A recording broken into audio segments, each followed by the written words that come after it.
Hello, and welcome to another episode of TacoBytes, your daily bite of Degen, episode number 500. Oh my gosh, we've been going for 500 episodes, and I have some amazing people joining me today. Friends I know that I've met along the way. We have one that had to hop out, one that's hopping back in. Today we have Michael K. from Wallet Guard, and we have Andy Singleton from Sweeper Finance joining us today. How are you guys doing? Doing good. Starting off 2024 correctly in the taco space. Everyone loves tacos. And we also have Roman G from Savvy DeFi, as I like to say, a recovering banker. This is just sort of like what I love to do. I love to talk with builders, brands, and founders that are trying to make Web3 better in some way, shape, or form.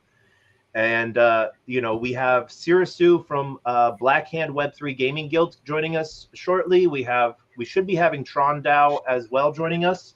And so as they come in, they might hop in, they might hop out, who knows? But this is a chance to where I get to sort of talk to you guys a little bit, what you guys are doing, what you guys had really fun with in 2023, now that that's over with, and what we're looking for in 2024. And what we're doing to sort of bring that forward. Is that cool with you guys? Oh yeah, sounds good, man. And one of the great things with this too is if I'm missing out something, if I'm drilling on someone and you guys have a question to drill deeper, let's go for it. Because what I really dislike sometimes in some spaces, they're just scratch the surface, and that's needed, but like double down and ask more questions to better explain stuff. Not just for the 101 class, but that 201. So that, because the people that are here that have been around for a minute, pretty freaking smart in my books. And the only way that we can get smarter is by talking a little bit deeper into what we're doing instead of just giving that vanilla pudding over and over again. And so I want to shout out to everyone that is joining us on stage, everyone that's joining us in the Twitter space, everyone on YouTube, LinkedIn, Twitch, 0x Degen's YouTube, Player One Taco YouTube, Kick, Rumble, and those that are joining us on chain via Unlonely and Telegram. We're streaming to like 9 places. It's weird. So, and I talk way too much because I do half of these shows by myself. So I'm really used to that. I want to start. People think it's boring, and it's not. Let's start with security. Michael, who are you? Yeah, my name is Michael K. I'm the partnership director for Wallet Guard. And you're right, security is hella boring, but we try to lighten it up a little bit and show people real examples so that we can wake them up to the concept of, hey, your security is an afterthought. Let's change that. And don't you do occasionally, and we might have to do a show where you do this, where you go and click on a drain link with your wallet holding your ape, and you showcase how risky that can be and what Wallet Guard does? Yeah, exactly. There's multiple different scenarios of trying to show users, hey, it could happen to anybody. It could happen to you even if you have cold storage. What are wallet approvals? What are wallet drainers? What you should look out for? And I think that in order to make it engaging, we put hundreds of thousands of dollars of value at risk and show them that this is exactly how Wallet Guard protects the user. And so what is Wallet Guard these days, for those that don't know? Definitely. So everything that I'm going to mention about Wallet Guard is all on our website, walletguard.app. And we have multiple different products. We have a browser extension that protects your wallet of choice. Wallet Guard is not a wallet. We're not an NFT. We're not a token. You don't have to connect your wallet to us or sign anything in order to get a security layer for your preferred wallet. And we also make it so that you can easily see in plain English swaps, claims, mints, and signatures, so that you can understand what you're interacting with before you hand it off to your wallet of choice. And we also like to talk about education. So we have the Wallet Guard Academy, where we're teaching users how to create their first wallets, how to keep their seed phrases secure, what to do in case you ever do get your wallet drained. Pretty much all these articles are also available for free. And we really just try to bring that tooling and education to the forefront so people could degen safely. So, and I use Wallet Guard as one of both the extension and as the MetaMask Snap. You guys were the first actually approved MetaMask Snap, or I just keep saying that, and if I say it enough times, it makes it true. Yeah, we were one of the launch partners with MetaMask and their Snaps directory. We're actually officially partnered with MetaMask, and being currently the #1 transaction simulation Snap lets us bring human readable transactions directly into your MetaMask. There's literally no more excuses for people to lose their assets. It takes seconds to turn on Wallet Guard, whether it's the browser extension or the MetaMask Snap. And one of the things you guys also do is you show me, you look at my other extensions as well. And so if some of my wallets are out of date or need updating, whether it's my MetaMask, my Venom wallet, my even my Magic Eden wallet you guys showed me once was outdated. And that was when it first launched. You guys sort of read everything. Is it a screen overlay? And the big thing on that is privacy concerns. Right. A lot of times, separate from privacy concerns, is a lot of times people are asking what makes Wallet Guard different, because there's a lot of security tools out there. And we don't really see other security tools as competition. I think that the more developers that are in the space, the more security tools that are being built out, it's a net positive.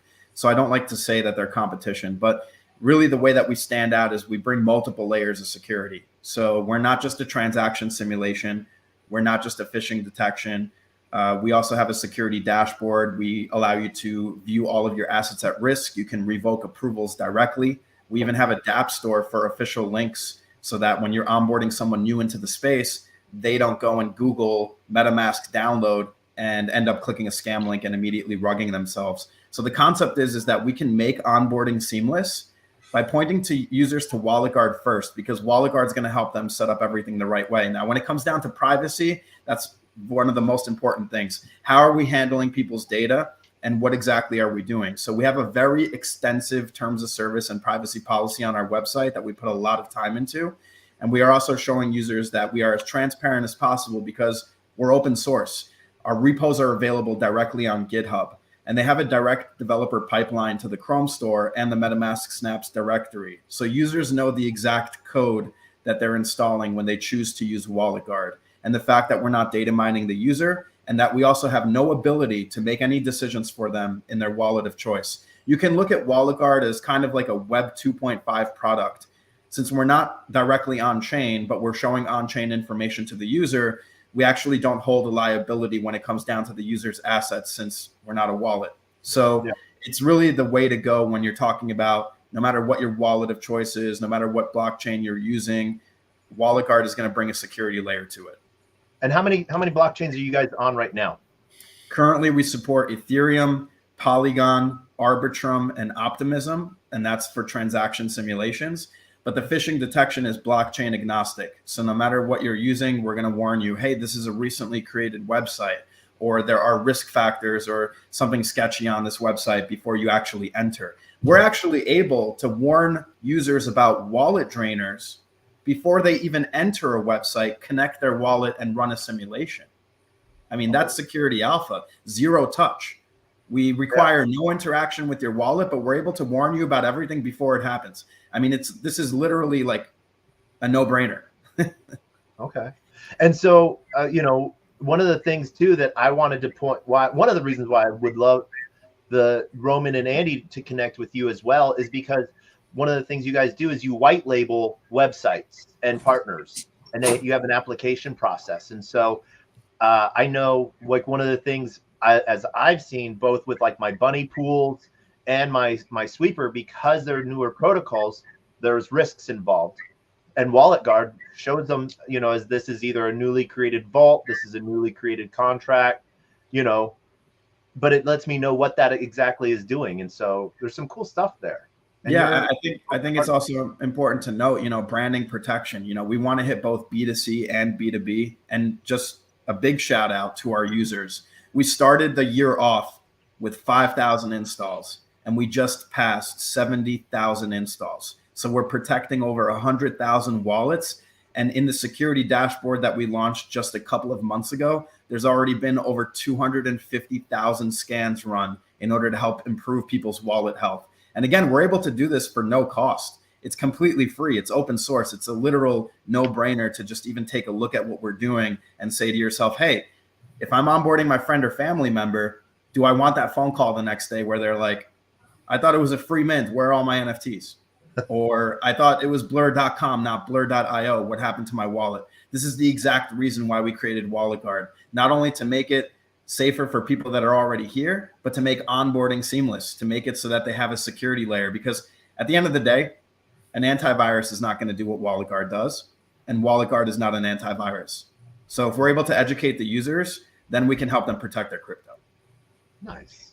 That sounds important. And is there a way that people can contribute to that project and perhaps help it extend to new chains, things like that? Yeah, so we are actively building. We do have a Discord channel. We have a Twitter page. Definitely check those out for sure. But this is how we build. We built the product this past year with feedback and also with communities.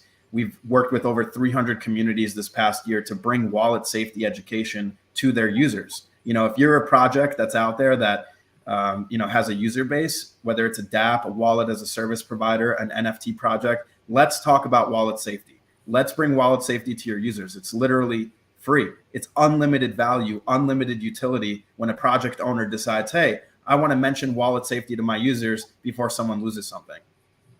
Nice.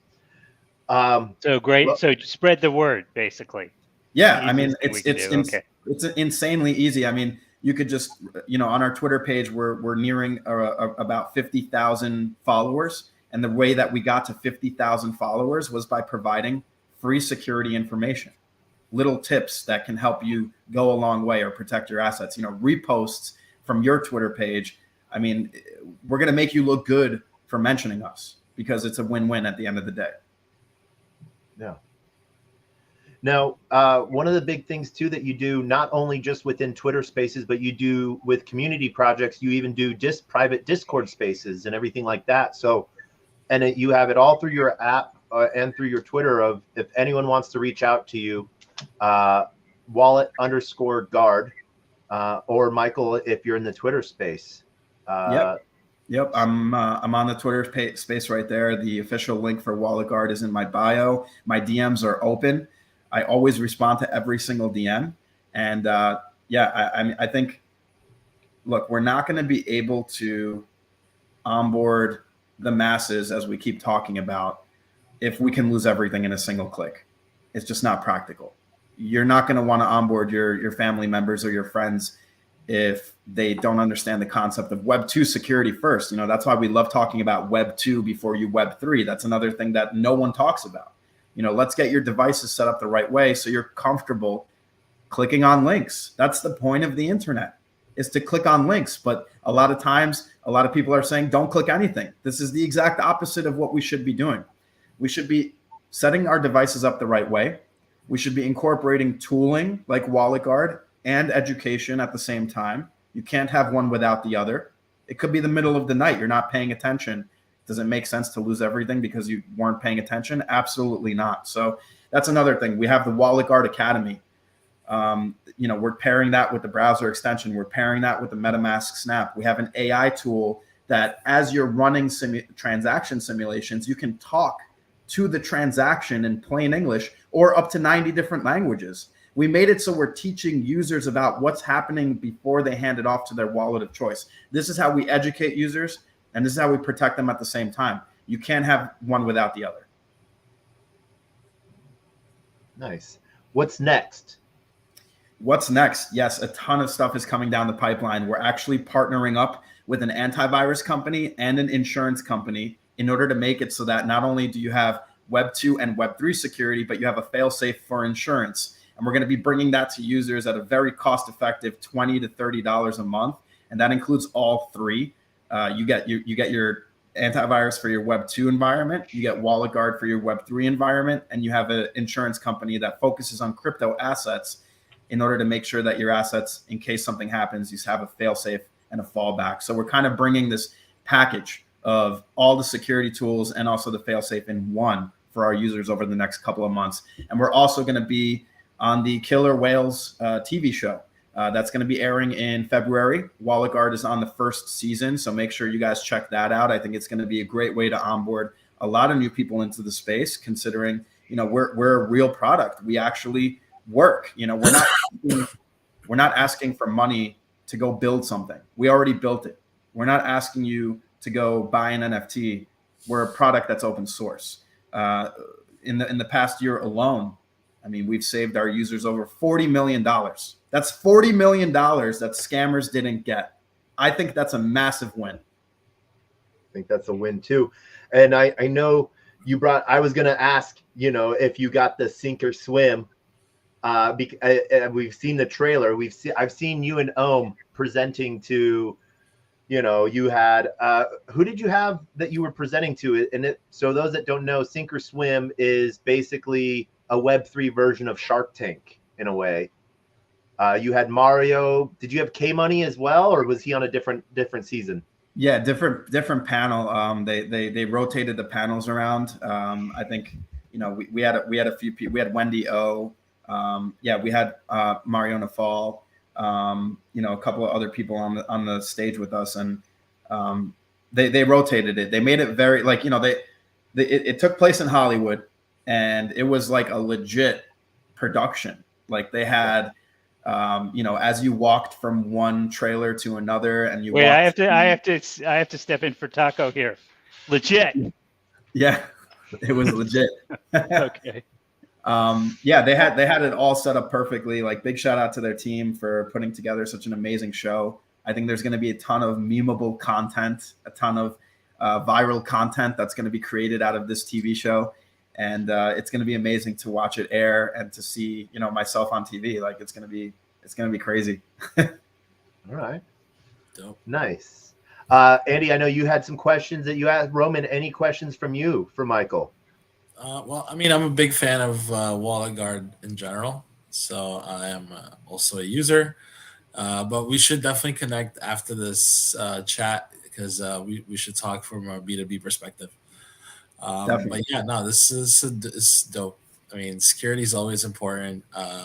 Before I got into the space, I spent like a lot of time on Clubhouse when it was still a thing. RIP Clubhouse. But I was like teaching people to like figure out how to do OPSEC and how to, you know, do self-custody, cold storage, hot storage, warm storage, all that stuff, right? Like, because I think it's important. So I'll definitely vibe with what you guys are doing, and excited to see, you know, you guys find product market fit. Definitely. I think it's super important. That's why I wanted to ask about it. So I didn't really think about just making the wallets better to protect you from bad transactions. Like, you know, the like UI you get from a hardware signer wallet is abysmal, right? And, you know, and you have to go and run the simulation. So that's huge. But there's something really unnatural about just the whole system of private keys, that a human would have to create a private key and keep it completely secret and yet have it be recoverable as well. Yeah, that's very contradictory, and I don't think it's something that normal people or even experts can do effectively. Where do you think that's going to go? I mean, there's a lot of ideas about, you know, just making them into sort of accounts that other people can maintain, or social recovery, or things like that. Where do you think the key management's going to go?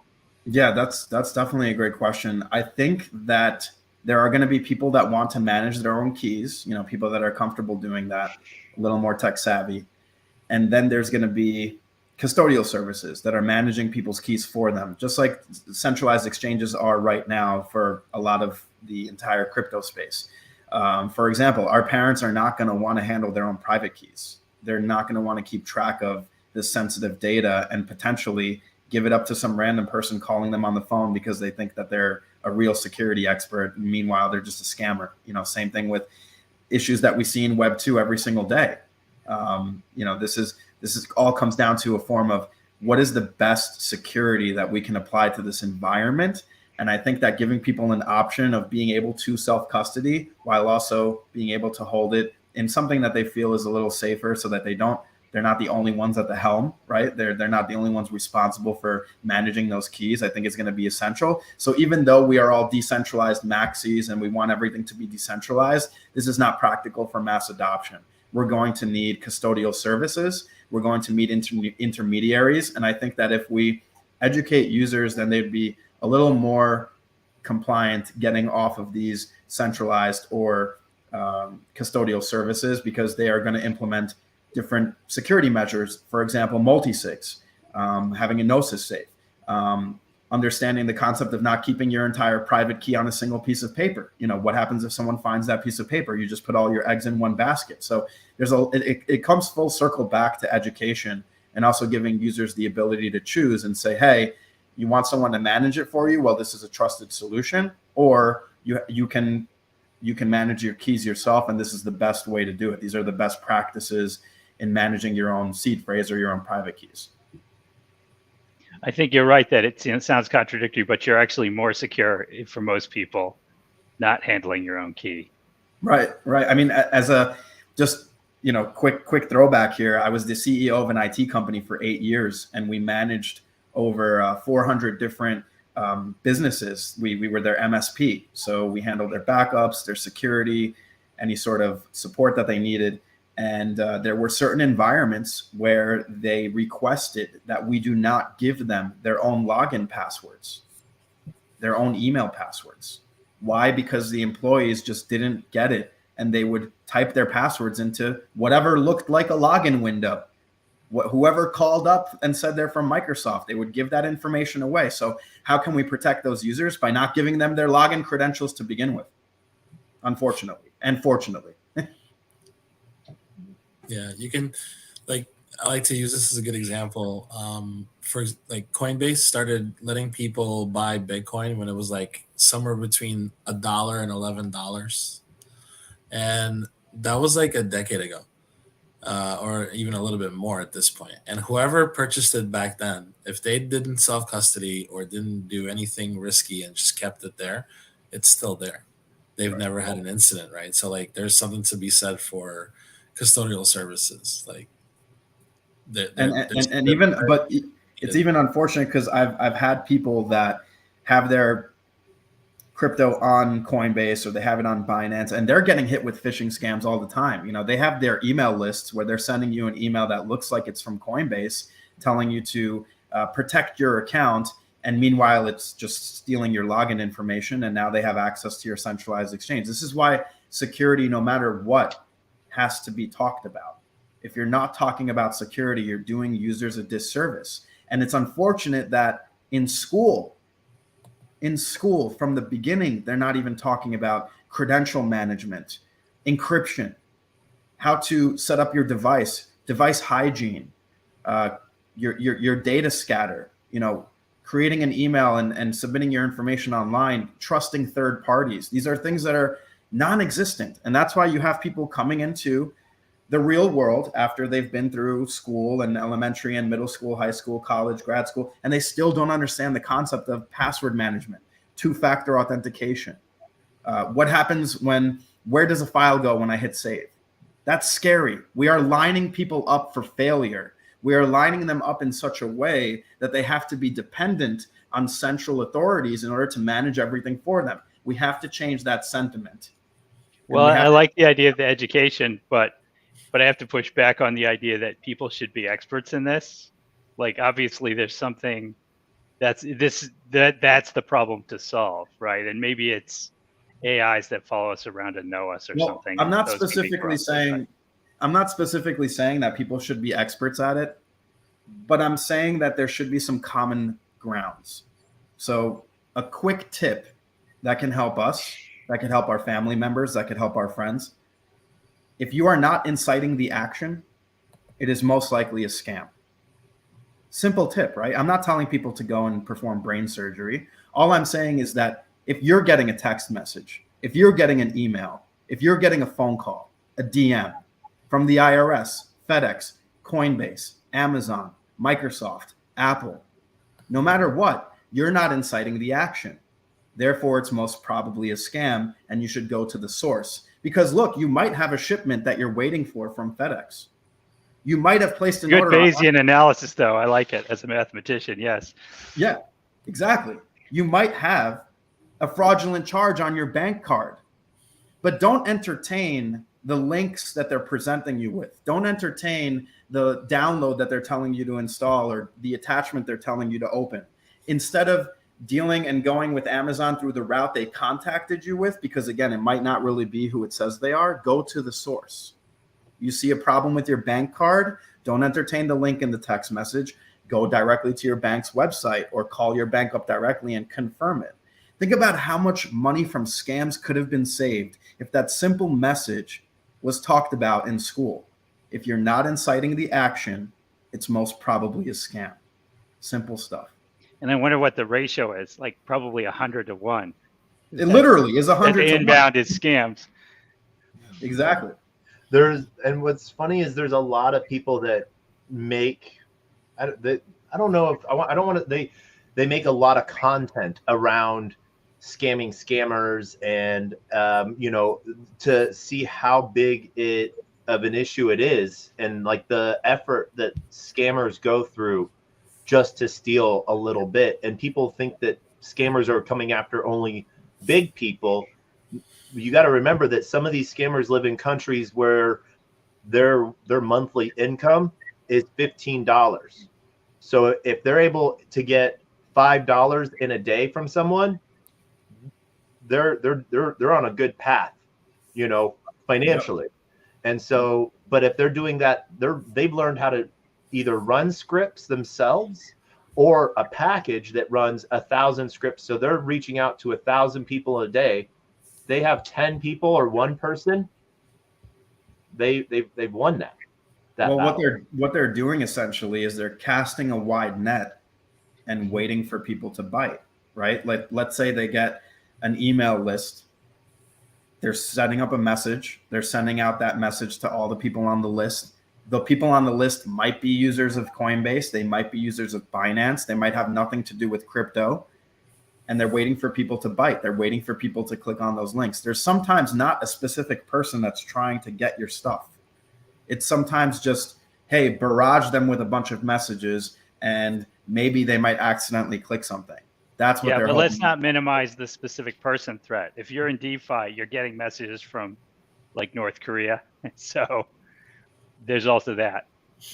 Yeah. It's a government, unfortunately, a lot of the governments they put kids in positions of basically scamming, so that when they do get prosecuted, there's nothing they can do because they're children, and that's a very unfortunate scenario. That's interesting. I was thinking more about somebody who's actually a top end hacker scammer. They do have those directed efforts as well. I think someone in the comments said no sound. No sound. Yeah. Is that? I think that might be for the video itself. I don't know. You might have to drop out and drop back in. I've heard of that sometimes. You might be having something stealing your sound on something else. I'm not sure. Sound should be good. Don't click on any pop-ups. Don't click on any ads. Yeah. Let me know if that continues. Angry Crypto Show. But that's a good segue. Angry Crypto Show. He's angry. Yeah. Roman. Hey. How are you doing, man? How am I doing? Well, currently I'm sitting in a cramped little room in Toronto, Canada, trying to stay warm because it's cold. I'm kidding. I'm doing great, man. It's 2024. Crypto's booming. I woke up. Everything is running wild. Markets are up. It's a good day. It's a good way to start the year. And nice. I'm excited to be hanging out with my favorite Web3 friend and new friends. So this is cool. So Roman, what is it that you do? What is it that I do? I pretend that I have a job, but really I just click on buttons and things happen. And what is your fake job? My fake job. Well, my day-to-day base activity is that I LARP as a co-founder of a DeFi project. I used to be a banker, came from JP Morgan, private bank. Been in DeFi for a bit, been in crypto for a little bit, but didn't really get into entrepreneurship in crypto until like 2019. I started with helping friends online build a peer-to-peer payment gateway using Stellar XLM and its blockchain, which TLDR basically allowed anyone to scan a QR code and pay with either ETH or BTC, and the merchant would get USDC on Stellar. Won a community grant, so it was like community focused and built, and that kind of started my journey into entrepreneurship and away from banking. But I'm also like a big lover of DeFi and leverage. So as soon as 2017 came around and I started seeing lending markets and money markets pop up, I got really excited, started playing around with that stuff, and I realized that there was an opportunity to kind of build something cool in the space, and that's what Savvy is. And effectively, we created a collateralized debt protocol, a CDP, that allows people to tap into their crypto in a way that is effectively a zero interest loan on your ETH, BTC, or stablecoins. And each one of them allows you to mint a CDP token, basically a like for like asset that matches what you brought. And your underlying crypto earns yield and repays that loan for you over time. And because you minted an asset that mirrors what you brought, you're also risk free on liquidations on your loan. So you could safe leverage with Savvy up to at least 2x into any position that we create. And we're an Arbitrum based project, and we just launched about 6 months ago. So 2023 was an exciting year for me personally because I went from 0 to 1 as a co founder. And we did it basically completely bootstrapped with community support, which is awesome because that doesn't really happen anymore in crypto. And I'm excited to see what's happening in 2024 in DeFi as an ecosystem, in Arbitrum specifically, because we were really critical to the STIP grant funding that Arbitrum projects just received, especially the back funding, since we were authors of a grant proposal to Arbitrum DAO that passed with the most votes in the DAO history, as well as the final result being 22 million in ARB tokens being granted to about 26 projects. So I'm excited to help kick off ARB season and get the yield degens in play, and all just always looking to do kind of like more for DeFi and make it a safer place. So just like Michael with security, I'm also conscious of risk, and that's why we built a project that is risk minimized and allows you to leverage to your heart's content. I always love hearing you explain Savvy DeFi, because you take what to me is this tiny little thing and you make it really long to where no one understands what it is you do. Well, I don't know what I do. So for those that didn't get what he said they do over collateralized, non-liquidating, self-repaying loan protocol. Yeah. You put money in, it goes into a yield strategy, you borrow, that yield strategy pays off your loan, and because it's pegged to a synthetic, it doesn't liquidate. Interesting. Yeah. That's the short, right? That is it. You are such a recovering banker, and I love it. Recovering banker. Ex-banker. Roman, so you and I, we have known each other for a while now. I want to say we've known each other probably, we've been in the same rooms for at least 5-6 years, but we didn't actually start talking until about 2.5 years ago. Well, I mean, I don't know about the 5-6 years part, maybe, but we met at a conference, which is how most really cool Web3 relationships start. And you were part of a really exciting conversation that we were having with a group of people, and that was like I think August 2022. So yeah, we've known each other for at least 2 years now. Yeah. So it's I been really fun. I remember that because we were at a conference, we were at a side event, and then you and me started talking on a stairwell. And 2 hours later, we had like 6 other people joining us in that conversation. We just sort of blocked the stairwell, and people just like were coming up or coming down, and they were joining in the conversation. And we were just talking about anything and everything, really, but really in depth. And this was where I was like, we can just talk about anything with this guy. I know a lot about a little bit. Yeah. I agree. I would say the same for me. You know, I think space. It's like really cool. You take everything people don't know about money and everything they don't know about technology, and you put it together, and then you confuse everyone, and it's great.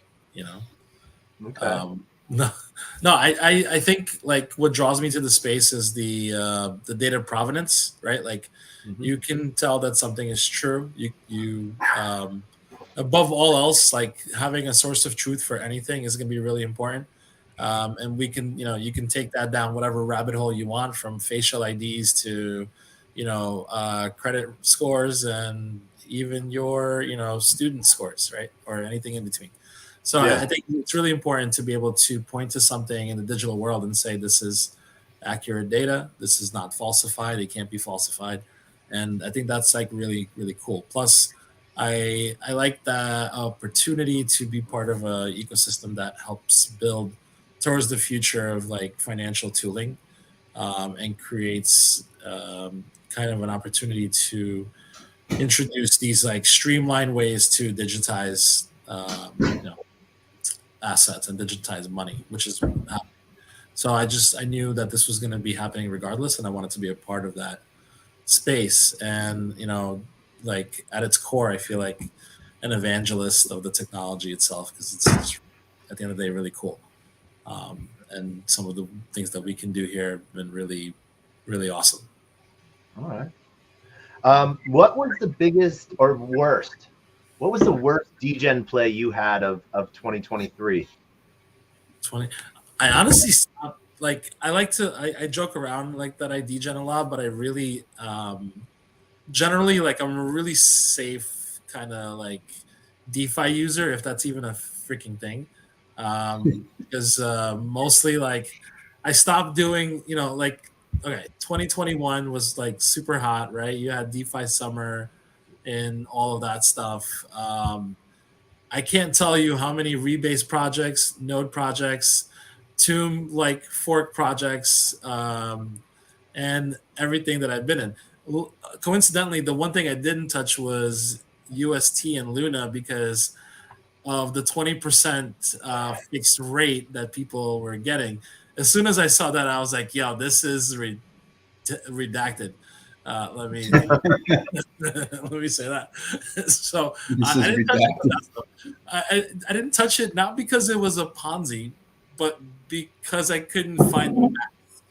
Because the other stuff were also really like not scalable, but I at least can math it out and I can understand what's happening to whatever I'm doing.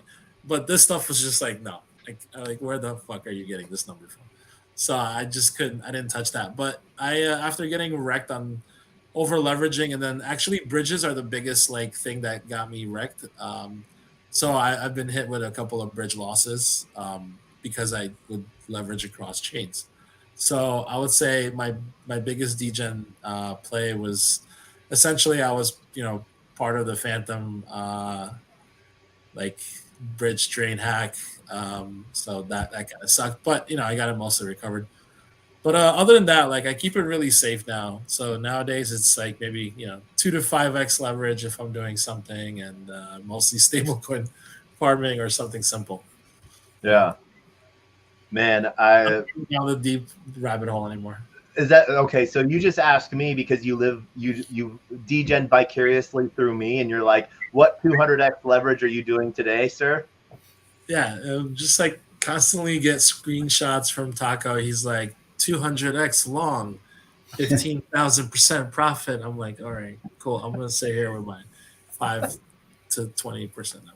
Okay, so it's like 3%. All right. So Safe. as you've worked to make a really safe product, you've grown up a little bit to say then.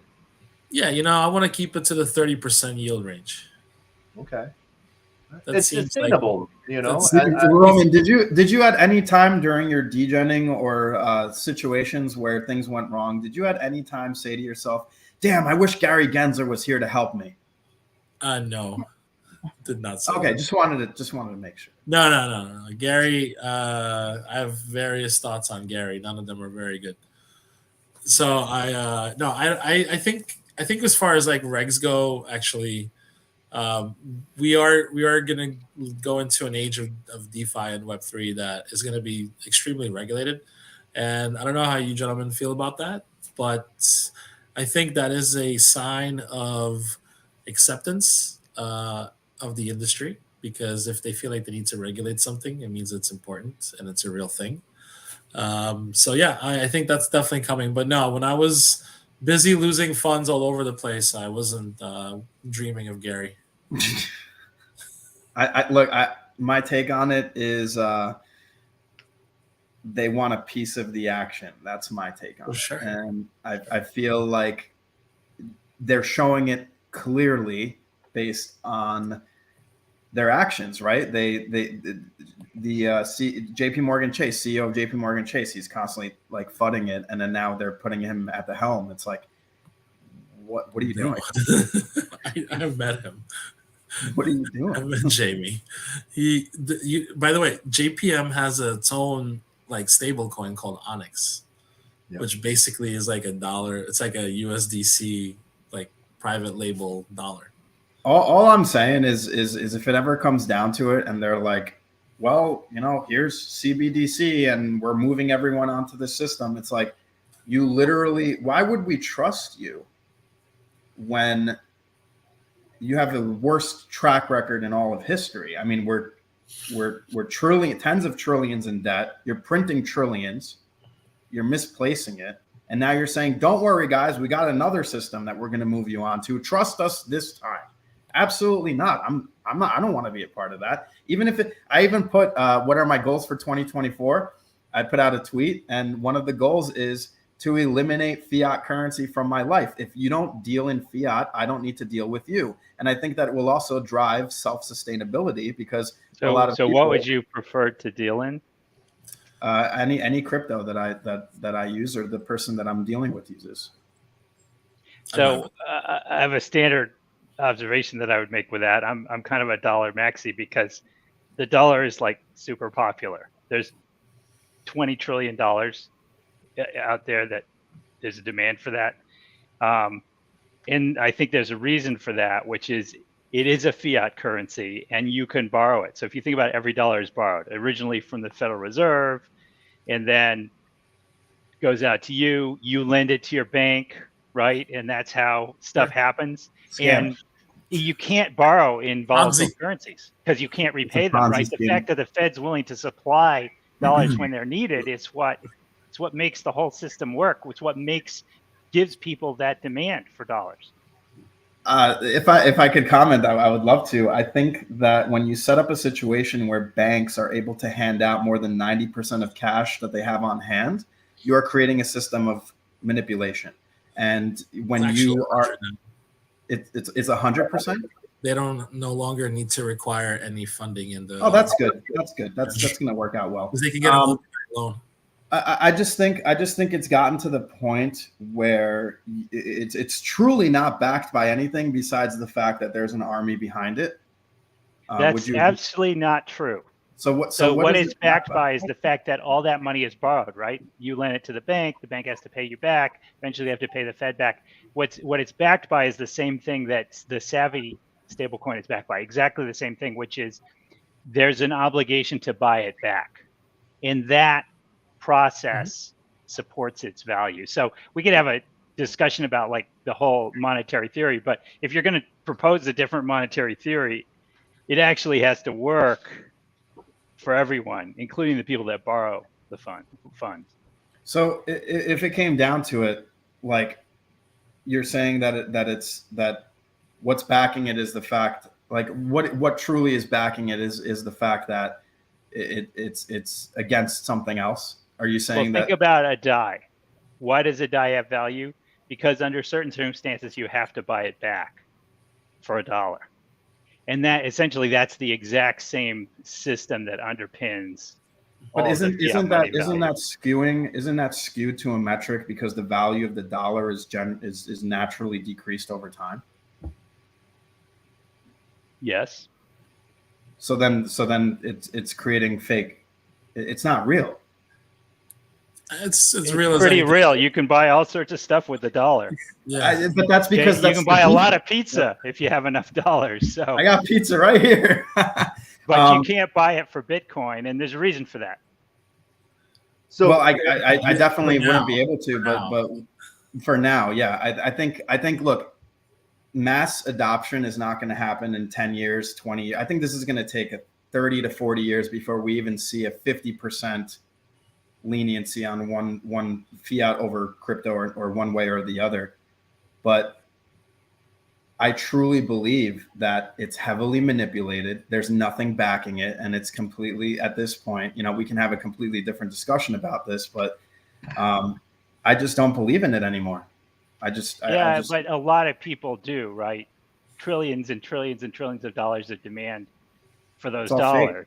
And if you think about, how manipulated is it? The worst sort of DPEG in recent history was a 7% annual inflation rate, which is, pretty typical for crypto in one day. Also misrepresented. The numbers are not true. When I look at it, for example, let's take the housing market, right? So people are saying, there's no issues.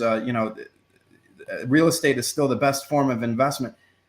Maybe for in certain scenarios, but if you're to take $1 million, let's say $1 million house that you're going to purchase today, and you need to take out a mortgage, and you're getting, let's say, 7 to 8%, 30-year time frame, you're paying $3 million for $1 million house that maybe 7 years ago was worth $400,000. So wait, I think you just switched sides. Which do you consider more valuable, the house or the $3 million?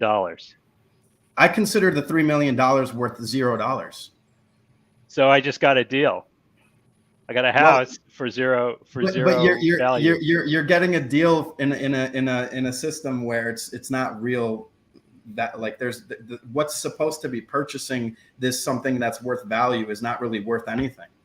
You're just moving numbers around and then saying, okay, well, the person that actually owns the real estate, sure, they're going to make off in the long run because they actually hold that value. But the person that's working hard for their dollar every single day to get to the point where they can now afford something that's worth 10 times the price that it was 7 years ago, it's not practical. It doesn't make any sense to me. How could this is literally what we're in. It doesn't make sense to you because you didn't divide it up into the different interest groups. The guy that owns the house, the guy that gets paid back for the mortgage. Those are two sides that have to be included in this equation. And I feel like if you work through it, you might come to a different conclusion. No, I mean, yeah, I think this is a different conversation for sure. I see Taco. You guys are talking to me. You guys are talking two sides of the same coin. A fiat system that is still heavily in power, and then there's the blockchain side. Proof of reserve, proof of ownership, and proof that it is there. And so I think that dollar is still boss right now, unfortunately. We've seen it time and time again where people have walked through college campuses and they're like, hey, would you rather have $20 or 1 Bitcoin?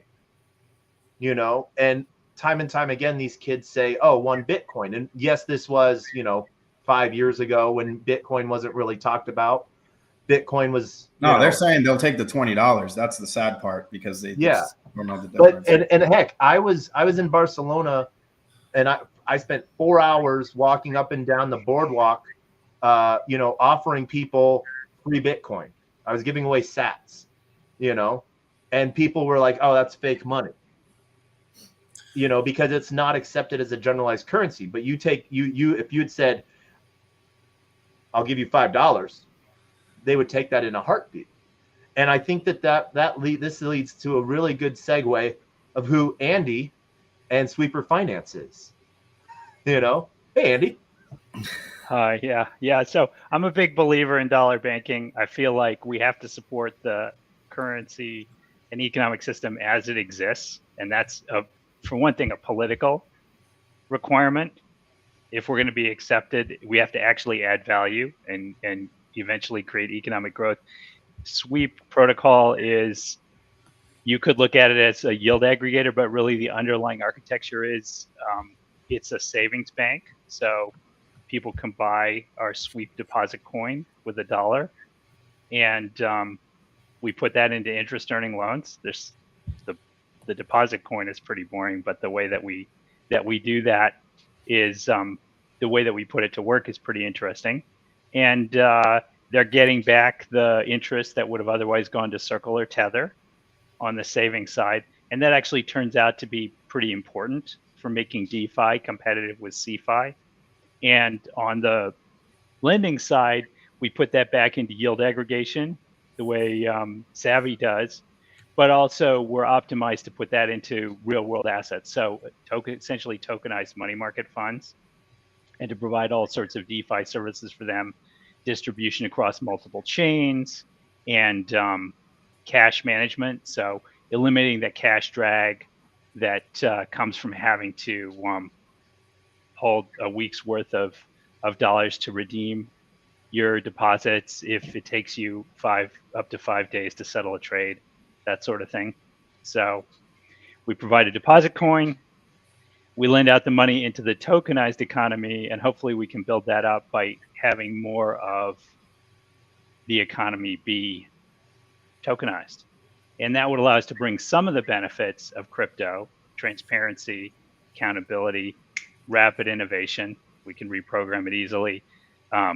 Lightweight, we don't have any bricks and mortar. Those are all the advantages of DeFi, but actually build that into people's everyday lives and take a bigger and bigger piece of the Eurodollar system. So that's essentially, in crypto, you have the Bitcoin system and you have the Eurodollar system.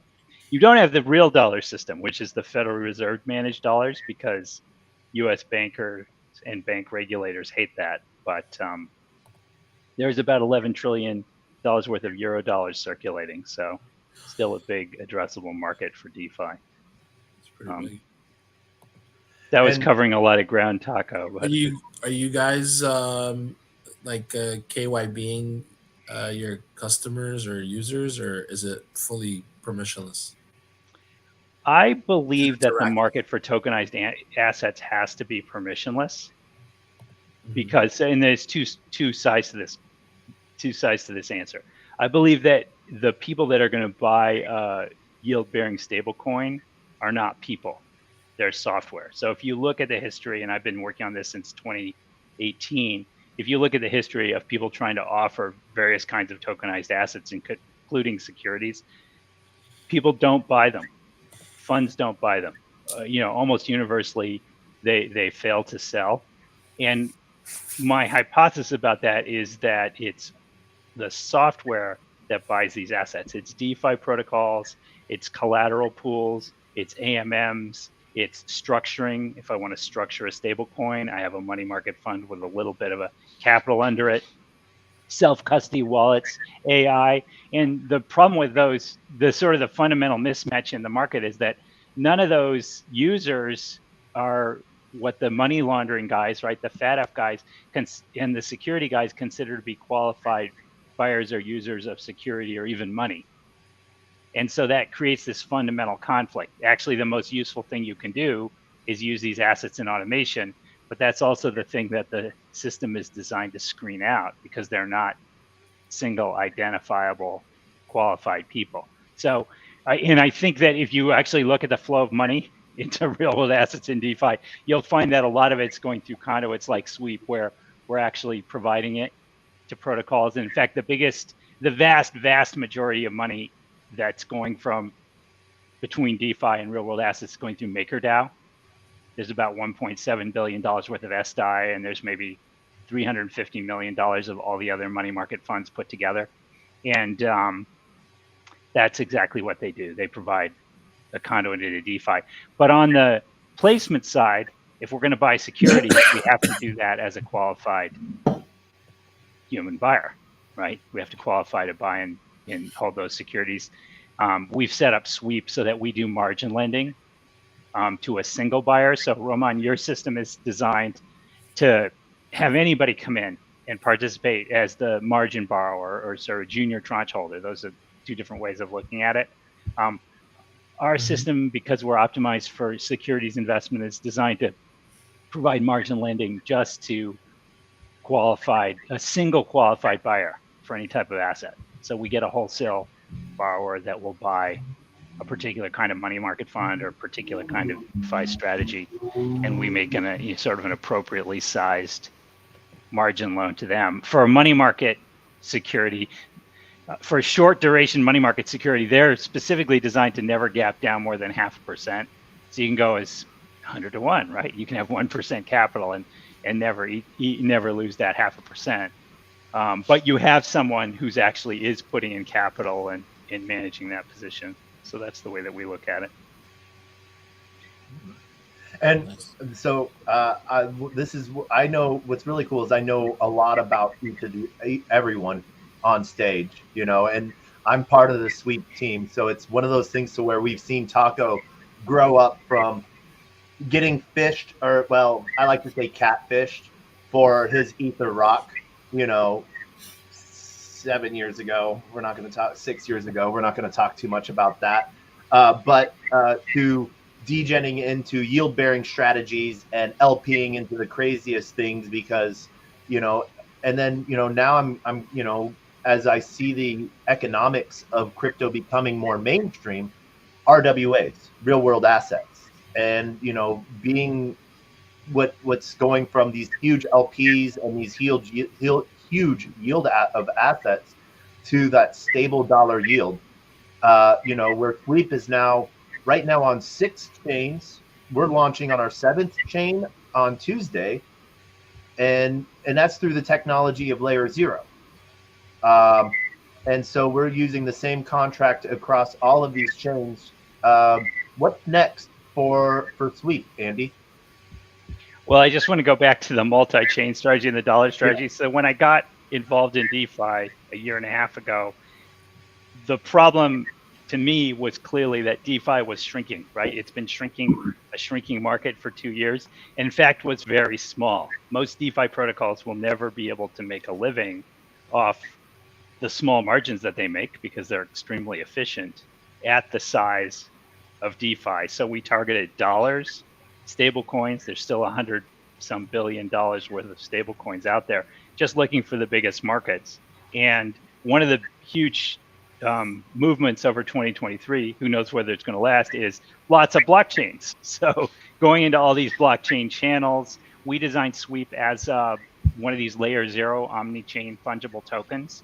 And what that allows us to do is essentially deploy a full copy of the protocol on all of the EVM Layer 0 connected chains. And the protocol buys and sells through a standard AMM. We're using Balancer on a lot of chains. We can use Curve and Uniswap. So if you want to buy it, you buy it out of the AMM, and that gives us some dollars that we can send to borrowers. If you want to redeem it, you sell it to the AMM. That forces us to go back and call our loans and supply those dollars that you're taking back. And it produces a little bit of a price difference. So that's a very, very simple way of moving funding around between all these different blockchains. So what we anticipate is that there'll be a flow of funds. People will be depositing, right, saving, buying the Sweep coin on Ethereum where there's $60 billion worth of stables, and we'll be lending it out because we'll be doing yield aggregation on Arbitrum where they have those hot STIP rewards. We'll be putting into, Jones DAO, right? You must like those guys. And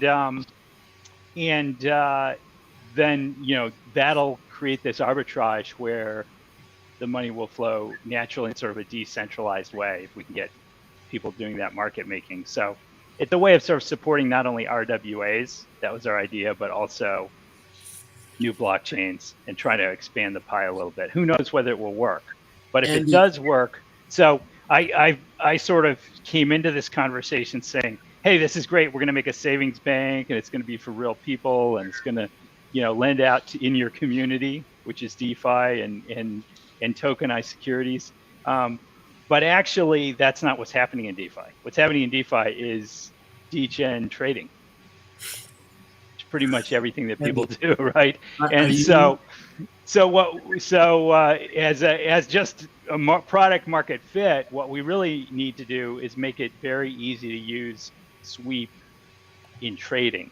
And so, for instance, if it's the $1/2 of an AMM instead of a USDC, then it makes you a little bit of money. You make 5% a year on half your pool, so it adds about 2.5% very reliably yield back. That actually makes a significant difference in the competitiveness of DeFi. If we can get into enough AMMs, then instead of trading with Tether, which is what most people do, right, and then pulling it out and putting it into some yield-bearing asset when you're not trading, you could just hold sweep, right? You could use it as, you can hold it, it's a savings asset, but you can also trade with it because it's in all the roots for all the different AMMs on lots and lots of different blockchains. So that's kind of the strategy right now. The short-term strategy is to support trading, make it the savings bank for traders.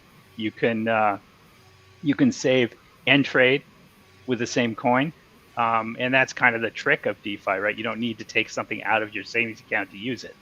It's already bundled in this token, and you can double up on how you use it. So that's what we're going to be trying to be doing, going where the market is, supporting trading on lots and lots of different blockchains. And some of the new stuff that's coming up is Solana. So Layer 0 will be going to Solana, which I think is cool as a programmer. This fragmentation, I'm supporting it into lots of different blockchains, but certainly it would be a lot better if we could have something like Solana that brought the whole economy together. So we'll be working on that. Stable coins. So MakerDAO is our biggest competitor. Like I said, they have the $1.7 billion in assets. We have nothing.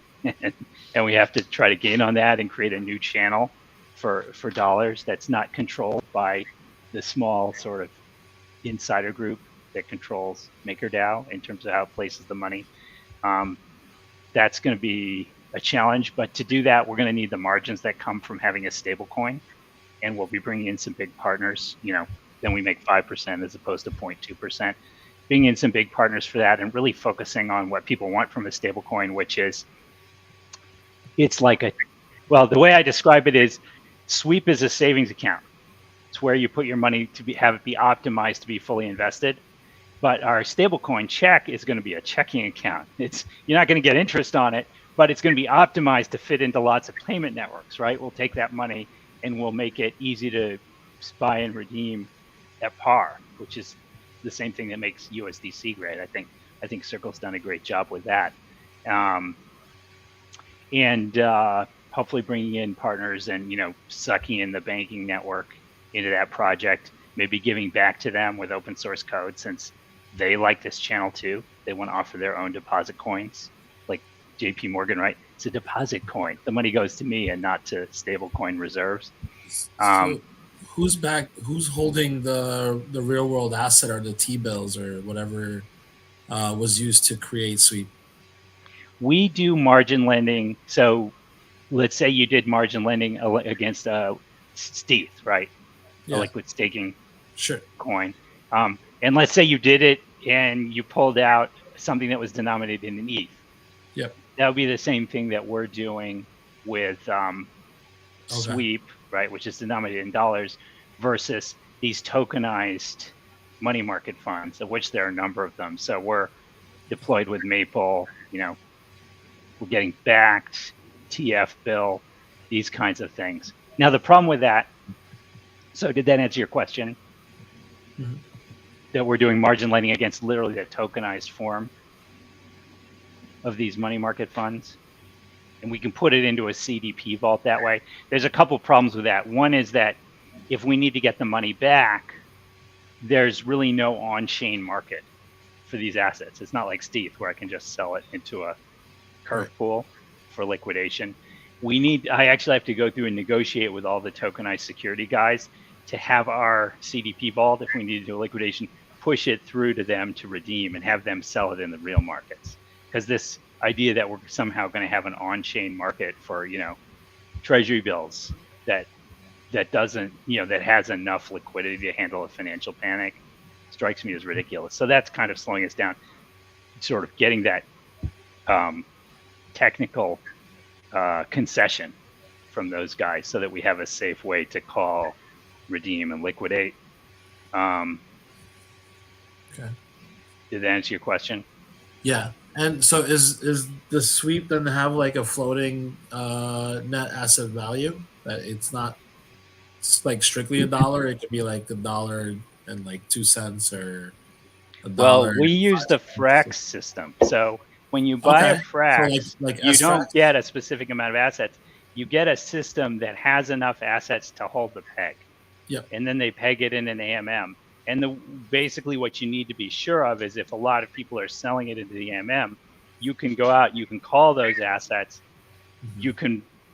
you can buy back your coin and redeem it. So yes, you need to have 100 and plus % collateralization, 101% if it's a short duration money market fund, maybe 150% if we're doing, as is increasingly true, DeFi yield aggregation. So you need to have more than 100% of assets. But we're using the pegging theory that we're going to set up a mechanism where we buy it back out of the AMMs if people start selling it.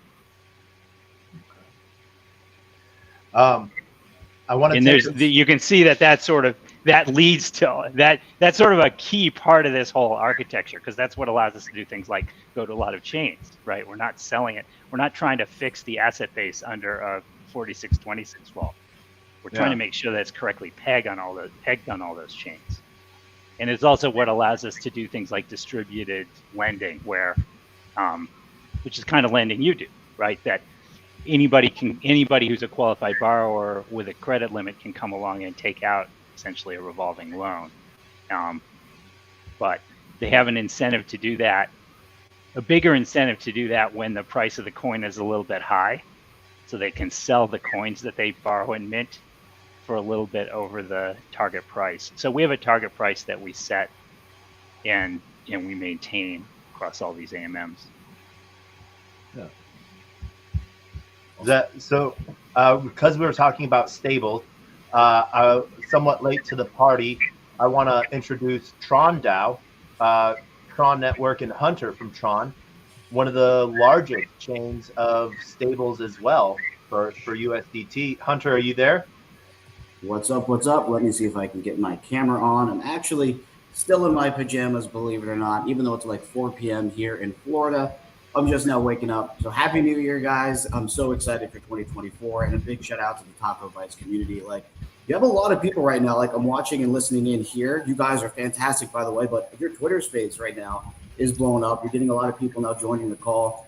Very happy to be here. But yeah, anything Tron related you wanted to know, I can definitely answer that. But just a quick introduction to myself. My name is Hunter. I'm the senior community lead of Tron DAO. I've been in the crypto ecosystem, like just crypto as a whole, since 2014, 2015. Officially onboarded like as a Tron team member early 2022, but I've been in the Tron community since the ICO 2017. I've always been a big fan, a big supporter. And if you're familiar with Tron, or maybe you don't know much about Tron, we're actually extremely big into the DeFi space. I think we have about, in stable coins, I think $48 billion in USDT alone. So stable coins has been Tron's biggest strength. You'll have a lot of other blockchains like Polygon, and they're really good with like NFTs.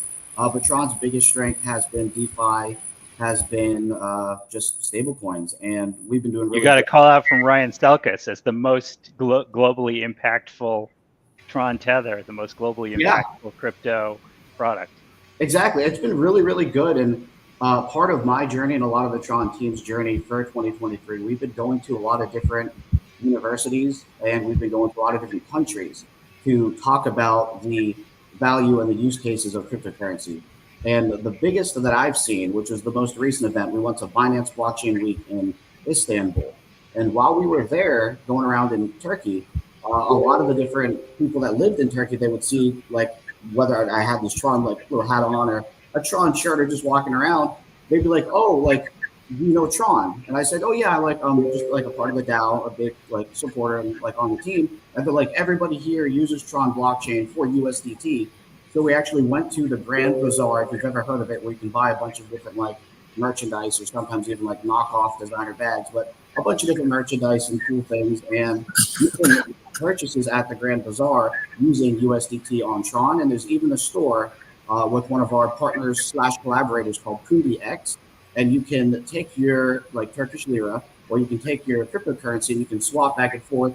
So if you have crypto, you can get fiat. And if you have fiat, you can get crypto. But a lot of people like to use stable coins mainly because of the bad inflation of other currencies around the world. Like it's losing value. So they prefer to hold their money in stable coins because it just makes more sense. And you can retain your value and do transactions instantaneously for very, very cheap or free anywhere in the world. So it really just makes sense. But yeah, Taco, I mean, happy to be here. Any questions for me? And there's actually a ton of different people hopping on. I'm actually very, very bullish for 2024. I'm not sure your guys' take on the market and what you're thinking, but I'm excited. I know the Bitcoin halving is coming soon. We see a lot of different, even like meme coins popping off in a bunch of different like blockchains and ecosystems. For Tron, I think one of the hottest meme coins going around right now, Justin, the founder of Tron, he made a tweet of just two emojis, which is a picture of a coconut and a picture of the emoji of a chicken. So then all of a sudden a coconut chicken community arose out of nowhere. And now it's like the hottest meme on Tron. The community's doing great. They're having fun. And I think meme tokens, which is, even though it's silly, it's bringing a lot of new people into the Tron blockchain and just interested in crypto in general. And then I think once people like play around with like the entry level things, let's say a meme coin, then we'll start to see the value of a blockchain and the massive use cases and just the potential and a whole bunch of different things that are going on.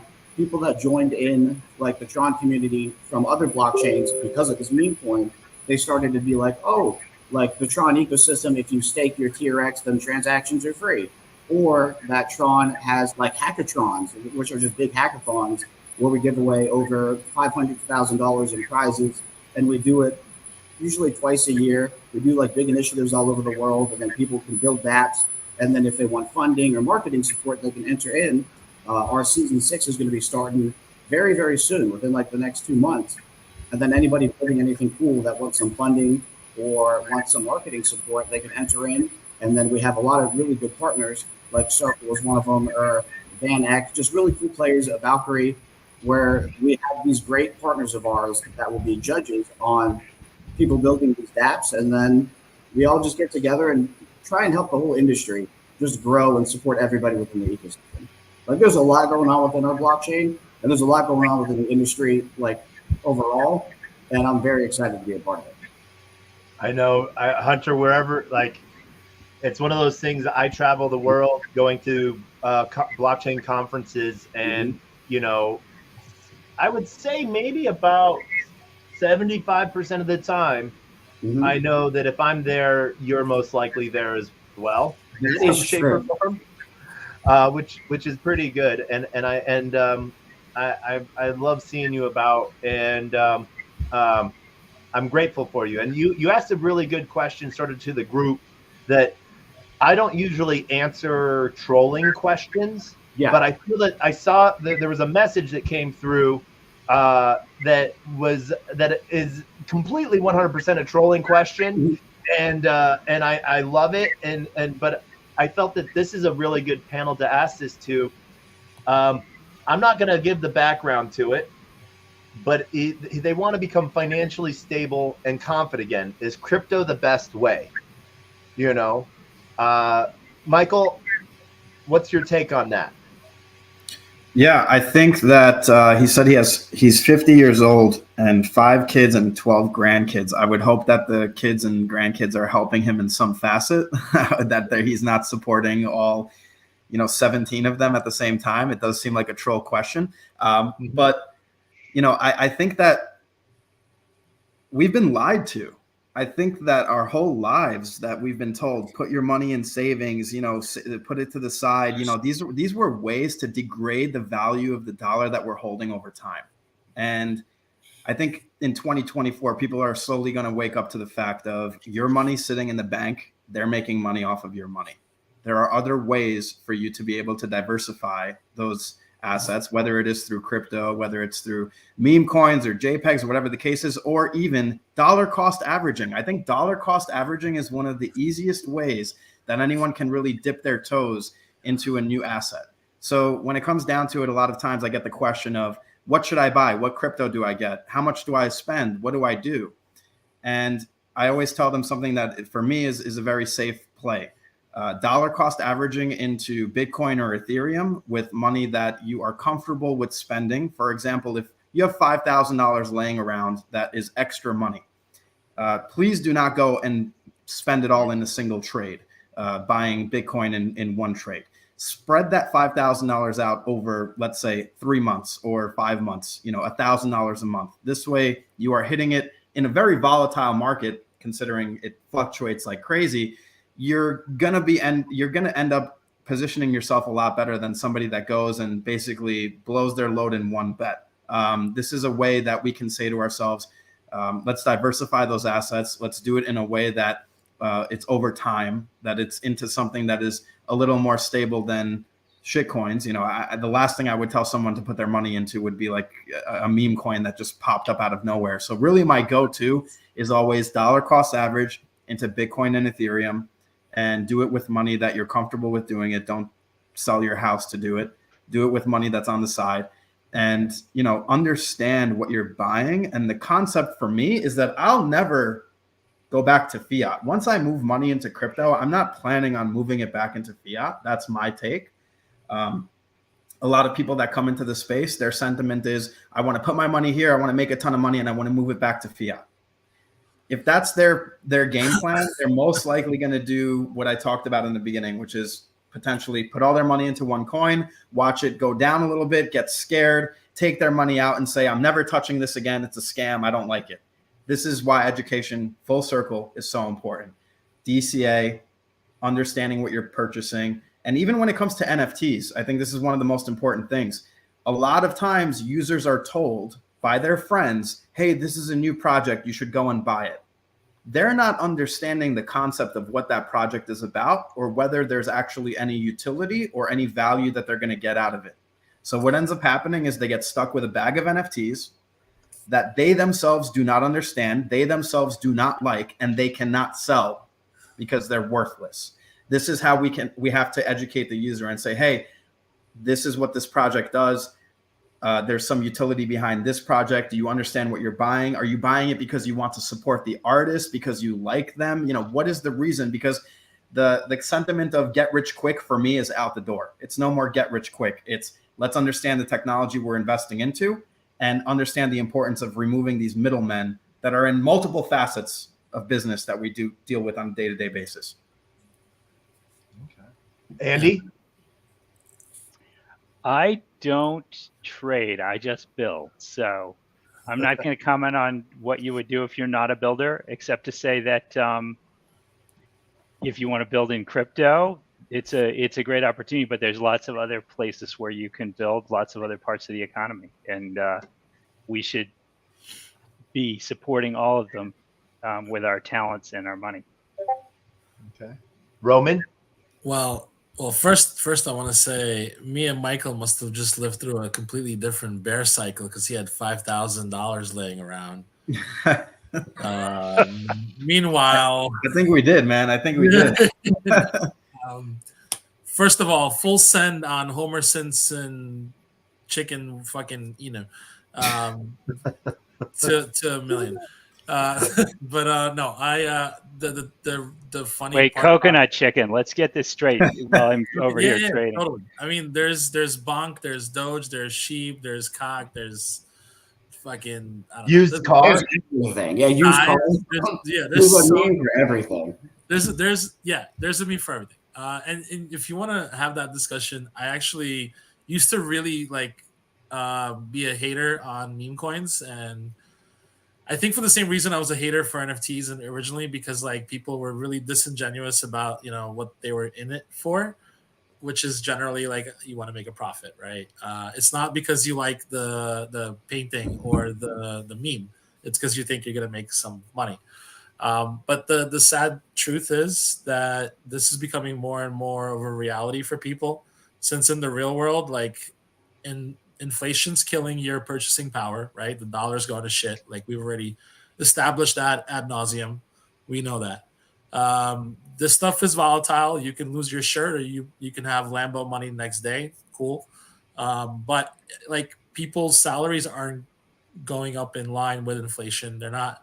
Like the cost of living is increasing across the whole world. Like it doesn't have to be just US or Canada or Europe. It's happening everywhere. Even in emerging countries, like they're going to be facing the same problem. So what you're seeing more and more is people are taking like bigger gambles to change their financial future.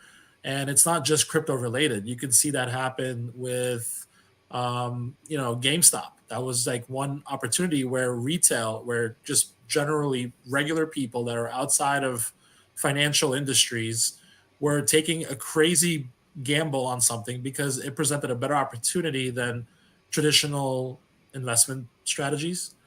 Well, yeah, I'm gonna come in and I'm gonna agree with Michael for a minute. Yeah. So what happens when central bankers release a lot of money, which by the way they have to do so people can repay their loans. That's what most crypto don't acknowledge. What happens is the assets like crypto, which are sort of closest to the money printer, moon. And typically that money goes, because it all has to go through banks, right? It goes to bankers. And this is an interesting way for you as part of your portfolio to essentially be connected to the same source of wealth that central bankers get, which is extra money that's coming, to help people pay loans. And what we're seeing that we saw that hugely during the pandemic, where the governments just released a lot of money, went straight through into crypto. It's an interesting portfolio strategy, right? And now in 2023, the question is, well, where's all this money coming from? Because we just had a bull cycle in Bitcoin. The money that goes into that came from somewhere. It probably came, in my estimation, from the bank rescues earlier in the year. So that actually freed up a lot of money, and also from China, where they have sort of recessionary conditions and they've really eased their money. So anyway, it's a way to be a central banker.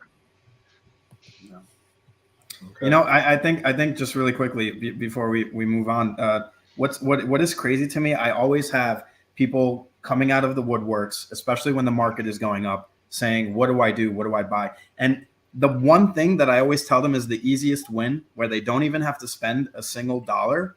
Coinbase Learn. You can literally go and learn about tokens, and they reward you with free tokens. And people don't want to do that. So I'm gonna piggyback 100% on that. What I used to do, and this is when Coinbase this is how Degen I used to be. I'm not this way anymore. I've grown up a little bit. Taco's grown up. Coinbase Learn and Earn. How many? Because of Andy. Yes. Coinbase Learn and Earn used to have a referral program. So I could teach people about crypto and they could go earn free crypto and I'd get like $50. And so I used to believe in teaching, people that gig workers that all they did was have a cash flow issue, how to, start saving some of those dollars. Not all of them, DCA into things. So the worst thing I used to do, I guess, to onboard new people is I'd go to strip clubs during conferences, and I would onboard pretty much everyone I met, whether it was someone there having a good time. I've seen it happen. He's not lying. How many strippers have you onboarded into crypto? and I What would do you work, mean to onboard a stripper? I'm not going there.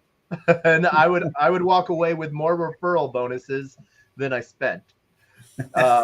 And that was my fun way of onboarding, and because it was a very easy concept, transference of money, and having self custody. And I think that that's one of the biggest things that crypto, blockchain in general, owning your assets really sort of brings, because we talk about crypto as just being dollars and cents, but it's so much more to that.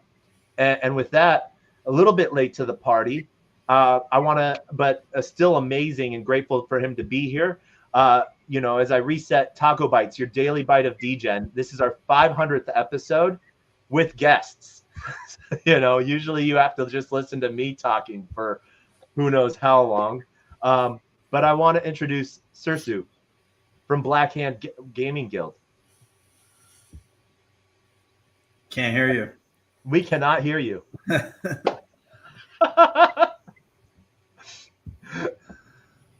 Looks good, but no audio.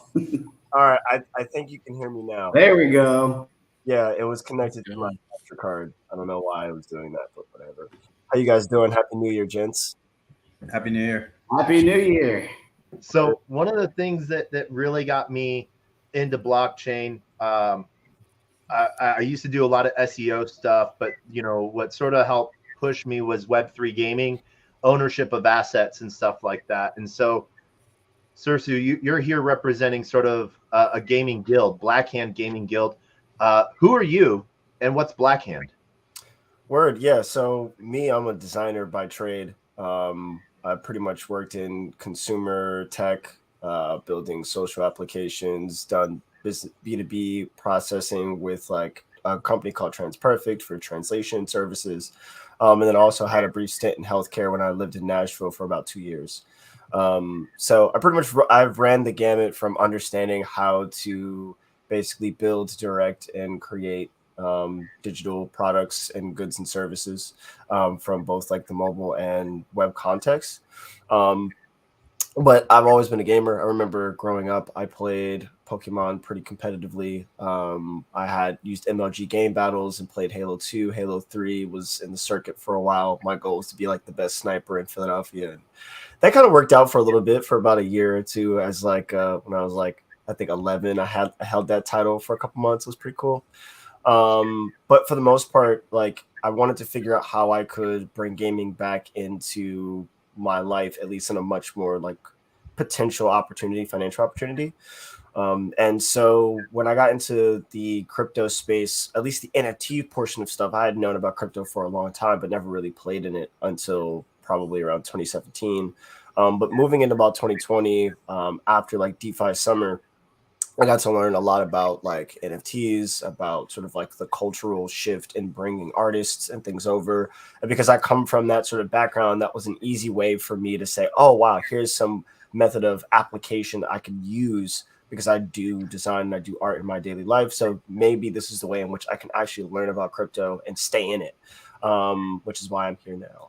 Right. But I think from that point on, I had built something called the Mint Fund. When gas fees were insanely high on Ethereum, there was an opportunity where through a friend of mine, Late Effects, he had asked to get some funds to pay for gas, and the gas was maybe like $125, $200 at that time. It was nuts. And this is around when Foundation, Zora were starting up, pivoting into NFTs. They had both done bonding curves before with physical goods and products. And so they were moving into like the NFT space. Rarible was already out at the time and stuff like that. And so his art sold. I had taken a portion of that. And then with another friend of mine, Carlos, who runs Forefront, we decided, let's just like pay it forward. We put out a tweet that went viral. Zora gave us 10 ETH to onboard artists. And so that's what we did. At that point, we had probably onboarded over 2,000 to 3,000 artists into the space. We ended up working with Zora and Mirror, building a permissionless auction method. So that's sort of like one of the precursors to like the nouns auctions and things of that nature. So it's really cool that we contributed to the NFT canon in that context. So I got really hungry at that point. I was like, okay, I feel like shit's moving in a really cool direction. I think I'm starting to understand this space more. how do I sink my teeth into it a little bit more? Was a part of the C Club cohort, I think cohort 2. Learned a lot about DAOs in that process, learned a lot about like tokenomics. So things started to kind of click together. Around this time, me and my buddies were streaming under the hand Blackhand for Twitch. And we were practicing to sort of like become our own esports team. And then I said, you know what? I don't have time to actually grind it out like I used to. What if we just like bought a team? What if we sponsored a team and then they represented our brand for us? What would that look like? So we wrote an essay building a decentralized gaming ecosystem or community. At the same time, I had known about the dudes that had ran Parallel. And so we just wrote like a proposal that said, listen, we're going to raise some funds. We're going to buy some assets and some Web3 games that we think are going to be dope. And within 2 to 3 years, we want to build like an esports ecosystem around them. But then also we wanted to like, while we were waiting for that, we need to prove that we know actually how to run an esports organization. So we're going to sponsor Web2 teams. We're going to sponsor teams within like Web2 games and then, see what happens. So we raised $1 million in 24 hours, which was fucking nuts. Thank God it was the bull market at that time. Shout out to 2021. And we went to work. We had managed like a Halo team. I think we had placed like top 16 in Halo. We had a Pokemon Unite team, which we won the inaugural World Championship. We played against Now It's Esports for the title last summer. 2 summers ago at this point. And then this past fall, we had our Apex Legends team place 3rd in global championships. To date, I think our DAO has earned close to $400,000 in tournament earnings, which is pretty awesome. 80% of that has gone to all the players, which is cool. And so we just sort of maintain this nice DAO ecosystem. And currently we're building a permissionless tournament protocol called Stadium to sort of help enable hyper growth within a lot of other communities that want to get into gaming. That's pretty much what we've been doing, what we've been up to. It's been fun. I've had a great time. Not much at all. It's awesome. Thank you. Speaking of Pokemon, I actually got for Christmas. Don't even know if you can see it. Like, probably behind me, right over other way. Giant Snorlax beanbag right there. Oh yeah, love that blue fireplace behind me. Love it. Yeah, huge Pokemon fan. Was that a flex to show off your Tron onesie? Oh, I do. Yeah, that I got the onesie on. I'm ready to go. I fell asleep in this. Yeah, it was a long night. Put on my onesie before bed, and here I am, slowly waking up. I got my Starbucks. I got my backup Starbucks, and then I got my little Tron Bowl plushie. Oh, you're ready to go. I'm ready to go. Nice. Sersu, so you said right now you're doing some amazing stuff with Parallel. Yes. Yeah. And for those that don't know, Parallel is both a trading card game, TCG, and I 100% fell in love with it when I got invited to play it because it reminds me so much of Magic the Gathering, just add space, and the art on it. But one of the really cool things that I had seen originally was through Parallel was Colony. Yes. And they are building a completely AI agent based game for people. What is it that Parallel's coming up with next, and what are you doing with that? Well, Parallel, as great as excited as I am to talk about certain things, I'm under NDA. I can't talk about anything. Damn, I have the microphone ready to record it and everything. But what I can say is a lot of the work that we're doing is in partnership with Paragon's DAO as well. Paragon's DAO is like it's probably the largest asset holder of Parallel outside of Parallel itself. What they're building is an ecosystem that helps enable the borrowing, the trading, the loaning, and of game assets, not just of Parallel, but of Arbo, of the Watcher, and other games that they find compelling and interesting. Our aspect of it is to add the esports component to that. So where they're coming up with a lot of like analytics, sort of like for those who have played League of Legends, there's like mobile analytics, which is like probably one of the best websites to learn how to play League of Legends, what champions to pick, like, you know, their overall win rate, how you would create like strategies around competing, playing as a team, so on and so forth. So Paragons is doing similar work within that space. They just launched something called the priming, which enables people to learn about kind of like the buy, sell, and trade history of all the parallel assets based upon how the game is playing in meta. So for example, you're looking at a deck, and one of the factions is called Cathari. Think of like clones, right? You could just like clone as many of these things as you want. You have massive board presence. You win the game by basically just being an overwhelming force, right?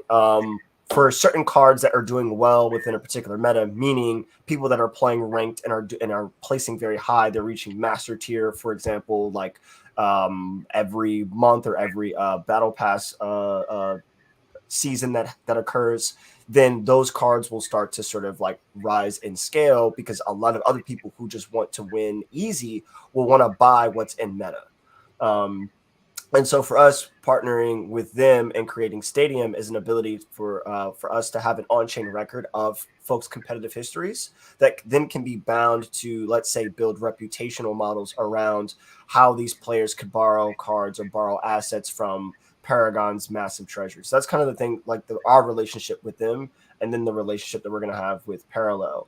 We're also in the process of submitting a massive proposal to the Echelon Foundation, which is the folks that govern the Prime token, so that we can have about 2.5 years worth of straight parallel related esports programming between now and 2026.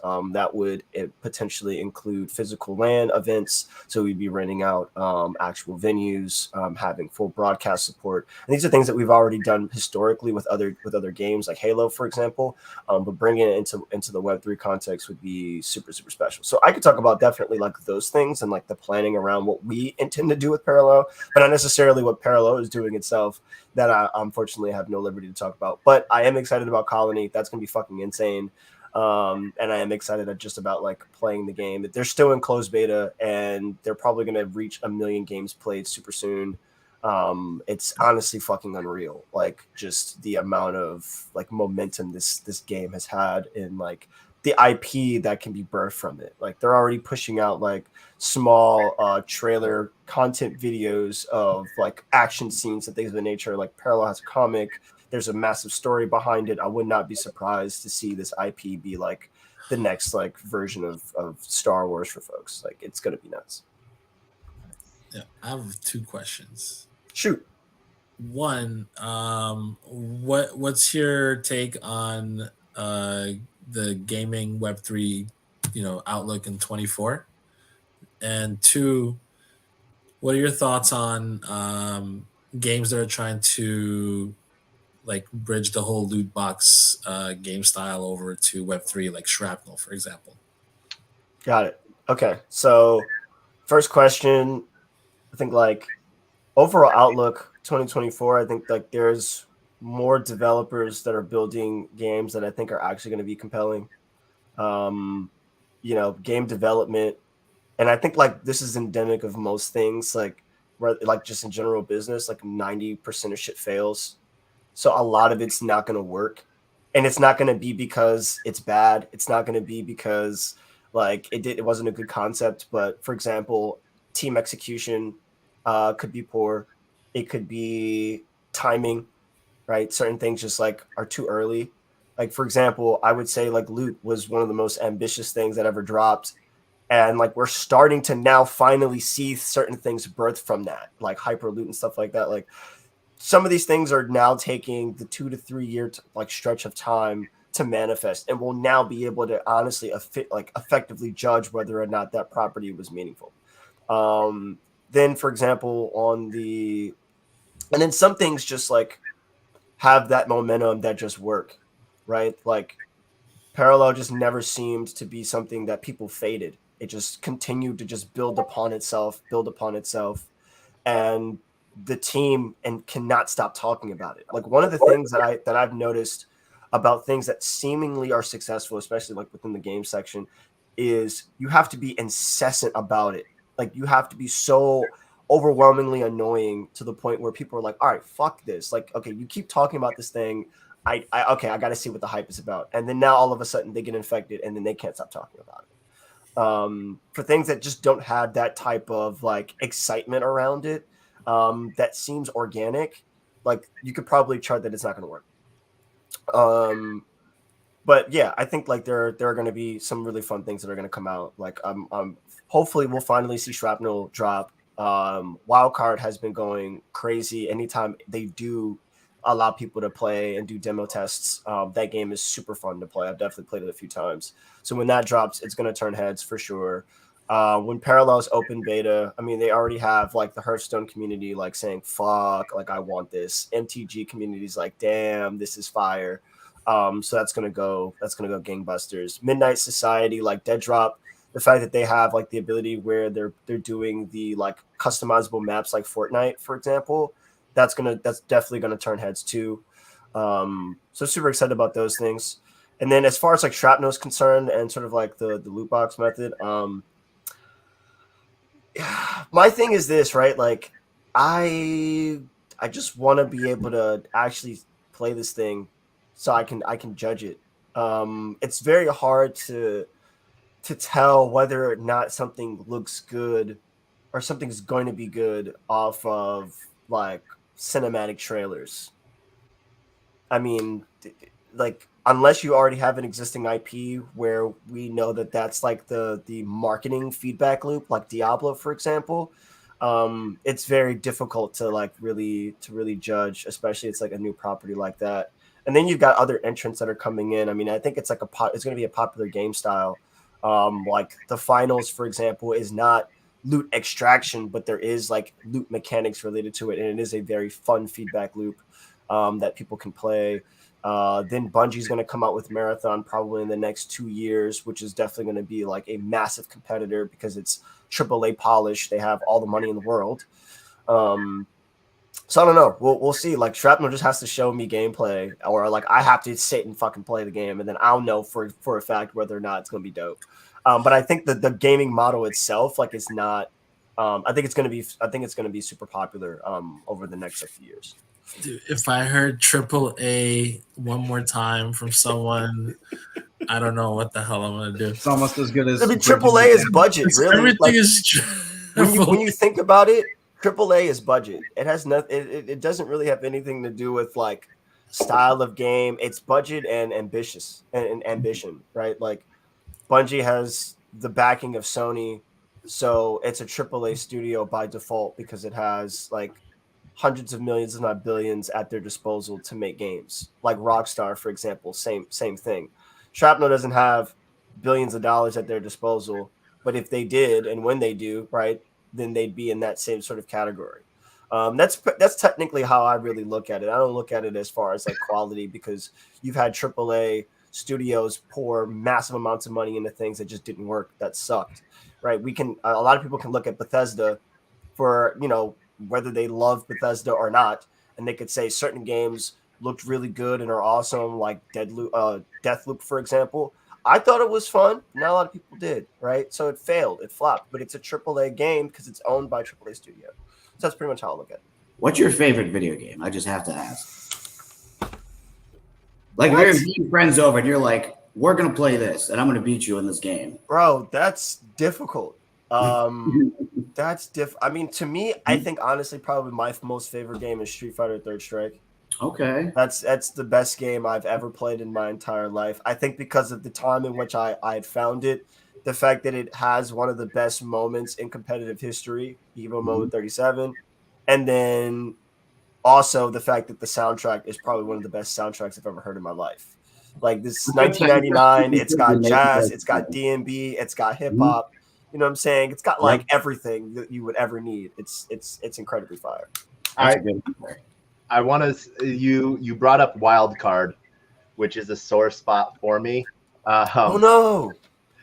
Yeah. So my game company, we had named our project Wildcard. On the 19th, we had filed our trademark. Wildcard filed their trademark on the 21st. And then they went after us for trademark infringement, even though that we and so we ended up having to kill all of our IP. And as Wildcard then launched, because they came at us with heavy artillery. And that was sort of my first take on Web3 gaming of IP pieces. And so the Wildcard team is doing amazing things in the space, especially with their gaming guild stuff. But I'm like, they just changed their name and filed it 2 days after us, and they're coming in blazing, and I'm like, that's okay. That's rough. That's rough. Yeah. But there's a cool connection here that we're with AI that, I think is important to sort of everyone on this panel, and so between Andy and Sirisu, what are your guys' views on AI in gaming and AI in blockchain or finances? Andy? I don't do gaming, so I'm just sitting here vowing to go back and listen to everything that Cersei just said and go check out those games. But I see AI as an operational technology right now that businesses, mostly big businesses, they're very complicated. Computers are good with complexity. They're using it to run their operations. And so my strategy in sort of any business that I'm involved with right now is to try to get AI put in to the operations and then benefit from that improvement curve over time. And if you're building a product around AI like a game, you're also going to get a benefit from the same improvement curve. But a good example of that is just writing code with AI. So the kinds of AIs that we have right now, these large language models, they're actually not very good at anything because they make stuff up. They just put one word after another, and there's some randomization. And if they get off on a tangent of the story, they're making stuff up, and it's not really something that you can use as a production technology. But if you can get it to be good enough for doing things like write code, so for instance, we're not only investing in real world assets, but now assets are moving into DeFi. The yields are a lot higher in DeFi when DeFi tokens go up and those token rewards are worth more. We have to write a whole bunch of code and audit it and we have to do this fast to capture those DeFi strategies and run them and bring back the collateral that we need. So it actually has to be coded rather than from a human wallet. And so we're putting whatever spare time we have into making AI pipeline for that. If we can get it to just work well enough, then in the next generation, it should be great. No. Sirisu, web AI and gaming. You know what? I think we've been seeing a lot of different renditions of AI being added into games. So I don't know if you ever checked out when NVIDIA did their tech demo probably last summer. They had kind of this procedurally generated game space. It was like a street market, and they have the character walking around and interacting with some of the people, some of the vendors, and all of the conversation is AI generated. You have your prompts, and then it prompts a particular response, and the responses are different every time. So I think we'll start to see in massively online multiplayer or even RPG games where a lot of that type of procedurally generated questing may exist. Where when developers want to come up with really unique content, whether it's downloadable content that comes afterwards, like our DLC stuff, or things within the base game that they want to say, hey, how do we eke out another 50 to 60 hours worth of content here? Well, let's procedurally generate questing with particular NPCs that the character may encounter after hitting a certain set of conditions. So we may start to see those things as just kind of fluff within content. It may actually be really good at some point. I think to Andy's point, you got to get it there first. You got to really build it and train it up so that it actually becomes a meaningful model that has the same sort of level of excitement that you would find from regular human crafted stories. I think, for example, on the parallel side, when it comes to Colony, it's you have an agent that then acts as your person that runs or manages said colony and interacts with all the different characters and is using the prime currency, their real currency, as the opportunity to then like create trades, barter, and even invent and create products that are then also AI generated and minted using that same token currency, which I think is super interesting as well. So like it's now sort of like its own like insular, but yet hyper expansive like game space or game state that you can really, manage, or like not manage, but just like let it fly on its own. It just kind of grows as its own sort of like AI mycelium network, right? And then it may yield you real world benefit later. So you could go in and check a day or maybe a week or a month in your colony and say like, hey, our colony's been operating crazy. We've just mined a bunch of all these, unique things. We've invented like 4 assets for you. We've sold them on a real market.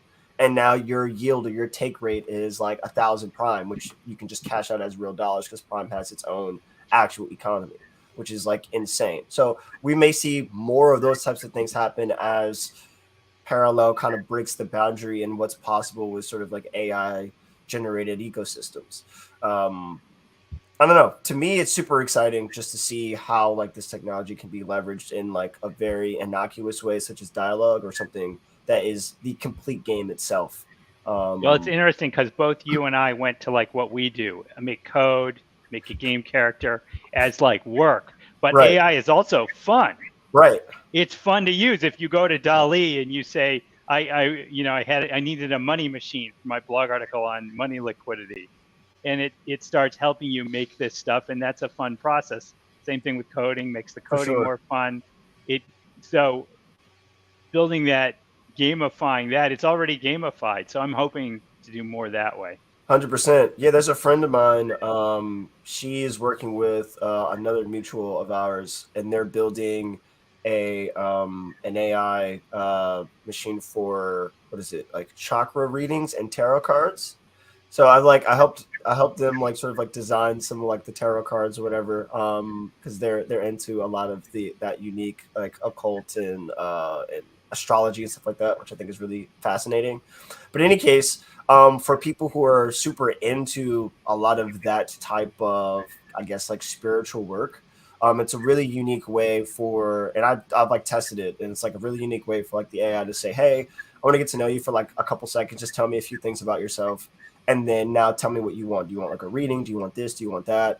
And then it'll start to channel these things and then trying to generate something for you. And this is stuff that people will pay for, which is also fun. Like, so there's a really unique opportunity where like AI becomes like, you can power a passion or a hobby or a thought of yours and then turn that into a particular like, operation if you wanted to, let's say, monetize from that type of thing, as long as you've like done enough of the reps where it feels legitimate. But I think so that's what happened. I'm on Farcaster, and like I use the Warpcast app, and there's this dude named Jacob that built this thing called Ornamental, which basically just the AI would read all of your casts that you've made on Warpcast, and then it will generate a 2024 resolution for you. And that's pretty fun. They just dropped that like yesterday, and that's been going. Pretty much everybody's been messing around with that, which has been really fun too. So, like AI is like really cool when you have a really fun idea, you want to try something and bring some joy and delight to people. You just connect a couple things together, hash it out, hack it. I think he used also ChatGPT 4 to help him write the code to even do the thing in the first place, which is also just as fascinating, right? So, had an AI agent build the code for him, and then, use the AI to then like, serve up the data and then present it to people. So I think it's fun. You ran this in as I want to start to wrap this up. I want to thank everyone for joining us today. As you touched on resolutions, because I did see that going through Warpcast, and so I'm across 15 social media platforms, which is just crazy in and of itself. With everything else I do, I know what I want to say, but I want to hear what everyone else has. What one of your main 2023 goal was? Did you accomplish it? And what your 2024 goal is? Michael?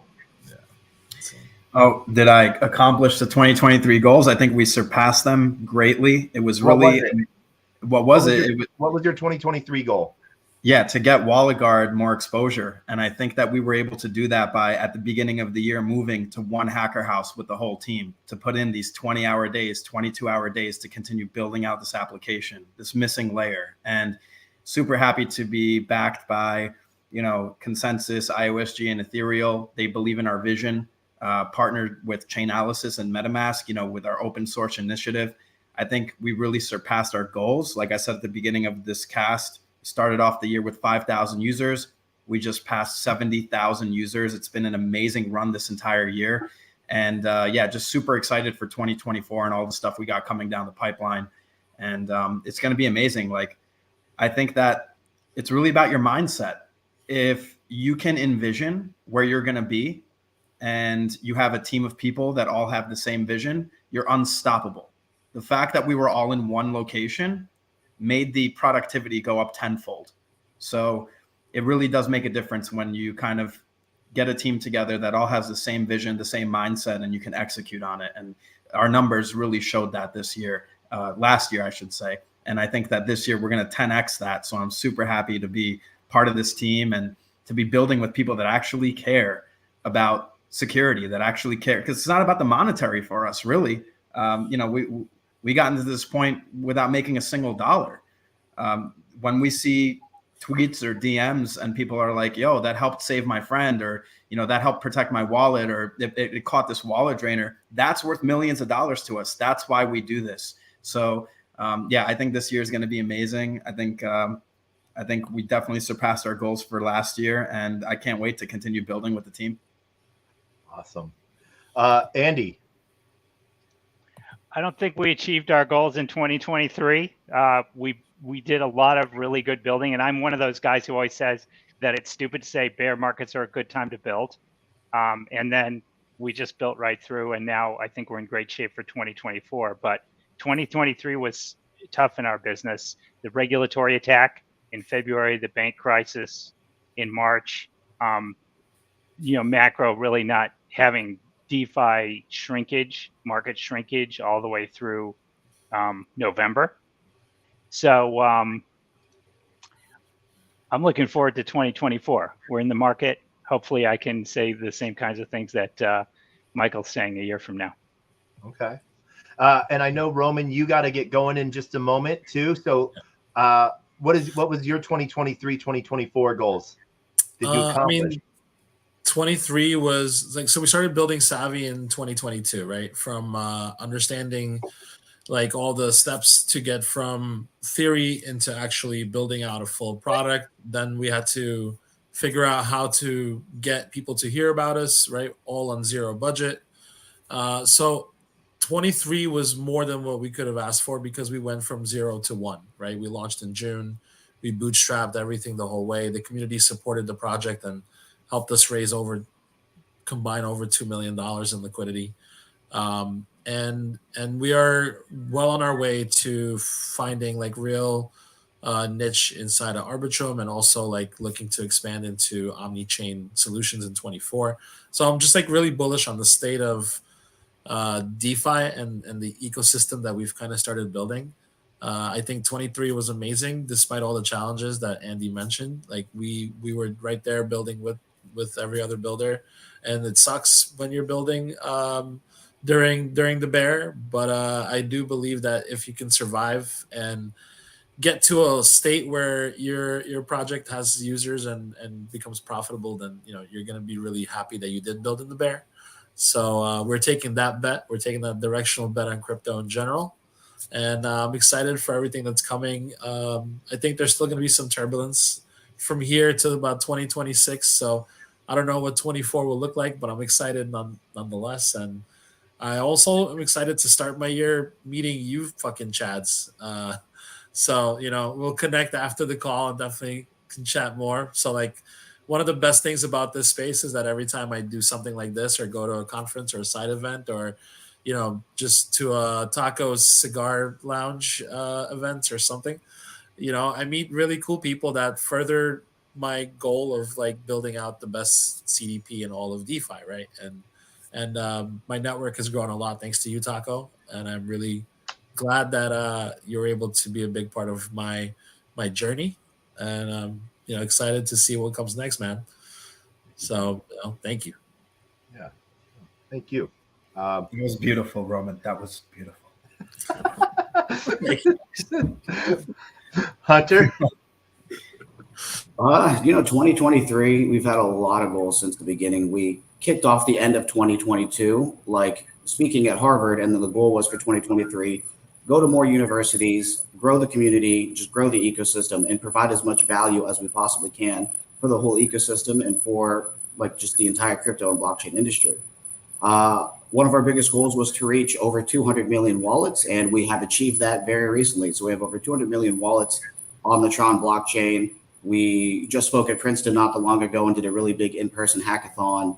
We were at Stanford as well, NYU. So 2024, the goal is to continue to grow the ecosystem, have a lot more active wallets on chain. We have, like I said, about $48 billion on USDT alone on Tron. So to grow that number well over 50 billion, who knows, we might reach like 75. Like, I don't even know how much money exists to be circulating to even be on chain, but we're doing our best to help bring like stablecoin, crypto, blockchain mass adoption, bring more people into the ecosystem, and just show the whole world, and especially the younger students that are at high schools and at college.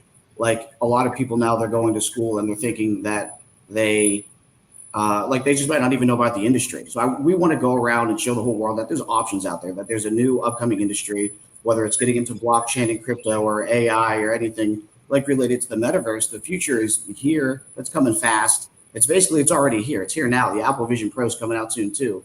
So just educating the world on what is crypto, what is blockchain, get more people involved, show the power of everything that we're doing.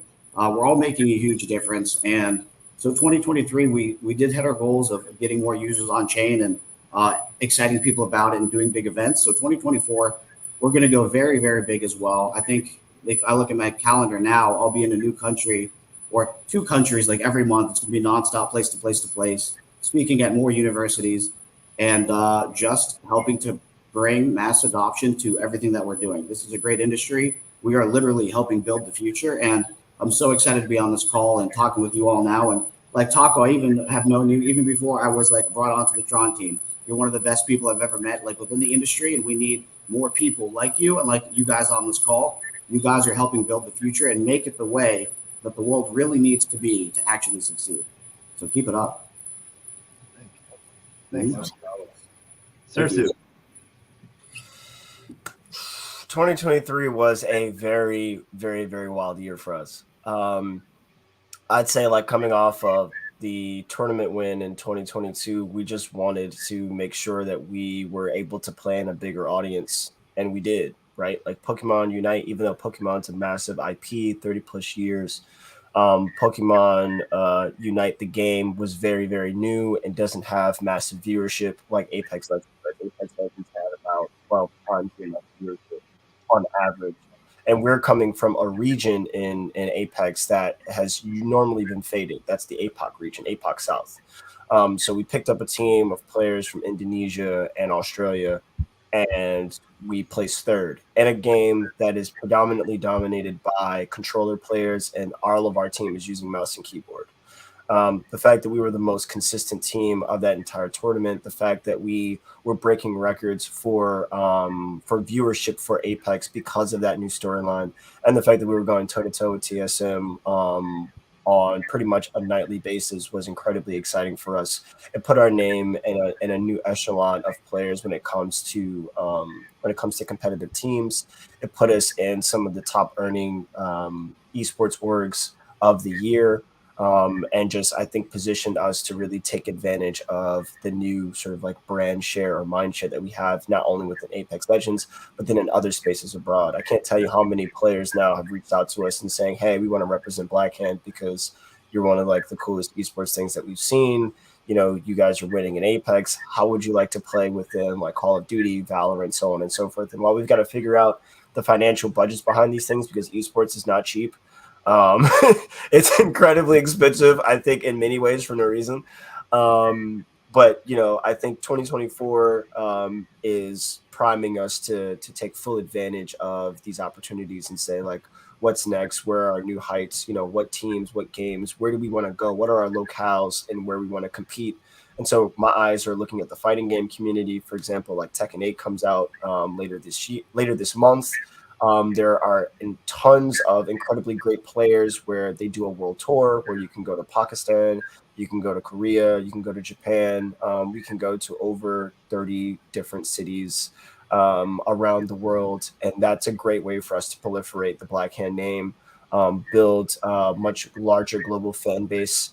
And that's just on the Black Hand side. And then from Stadium, we've already hosted over 30 plus events this year. We've given away over $15,000 in prizing.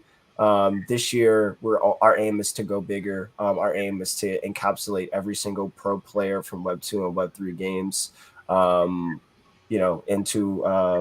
our ecosystem, into competing in our events, into playing, and not just pros. We want to grab sweaty casuals, so folks who love to play the game that may not be pro or may not want to be pro, but have the opportunity to say, hey, I can win some cash on a weekend by competing. And all this stuff is on chain. We've got some really dope partners and integrations like with LivePeer, for example. And so we're just incredibly excited to really showcase how esports can be a viable primitive for what's to come in gaming for the next 10 years. So that's our goals. I think 2023, we definitely had a lot of things we wanted to do. But for the things that we didn't do, I think we had gained a lot more with the things that we had executed very well. And so my aim is to continue to double down on those things and just make sure Black Hand is known by everybody. Nice. Awesome. Hearing all of your guys' goals make me feel like I'm like, here I am. My goal for 2023 was the death and destruction of Discord. I did not succeed at that, though I did use AI to figure out how I needed to do that and the bot that I needed to do that with. I've now used Discord more than ever, so I did not succeed in that.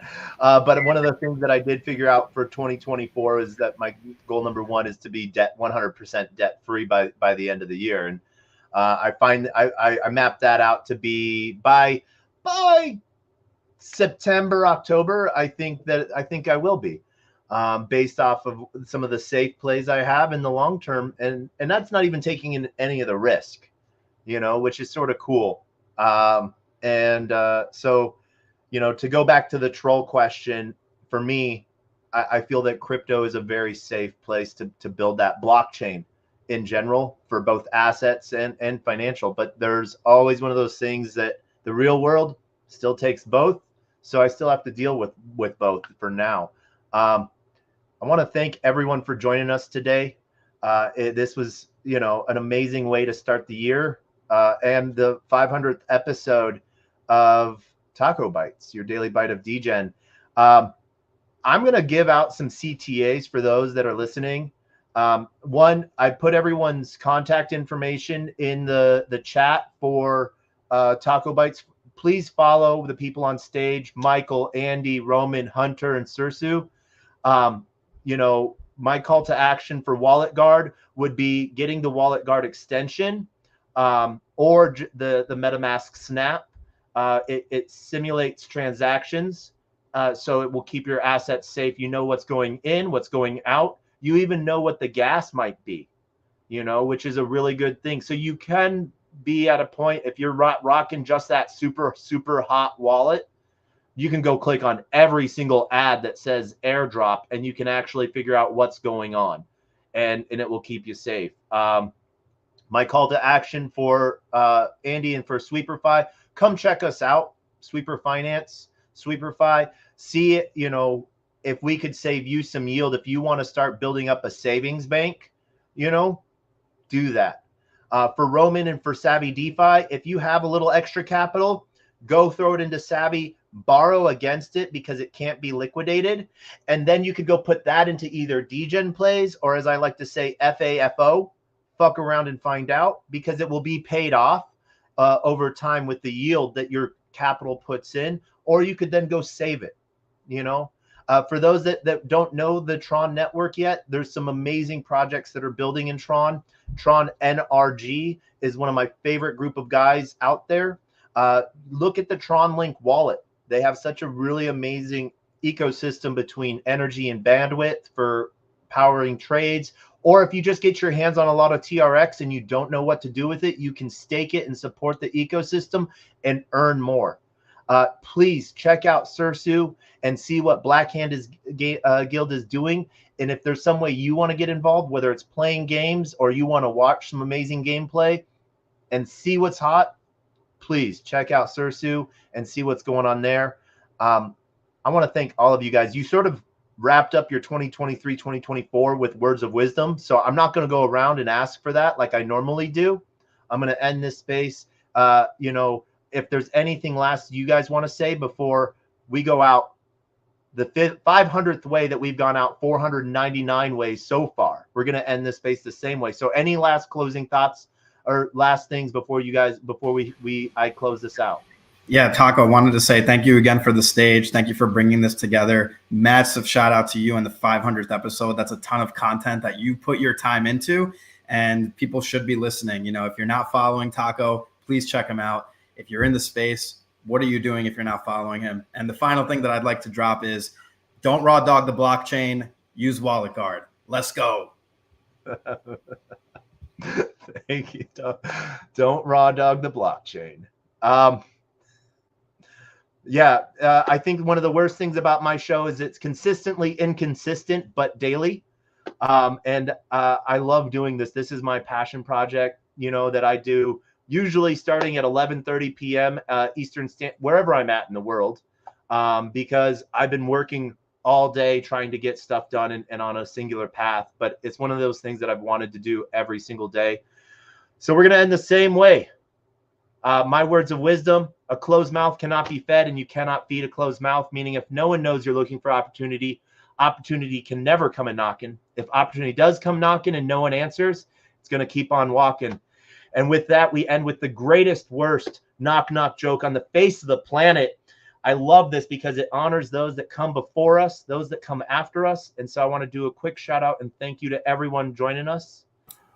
Shout out and love to Liam. And you guys can all help me with this. But knock. Who's there? Who's there?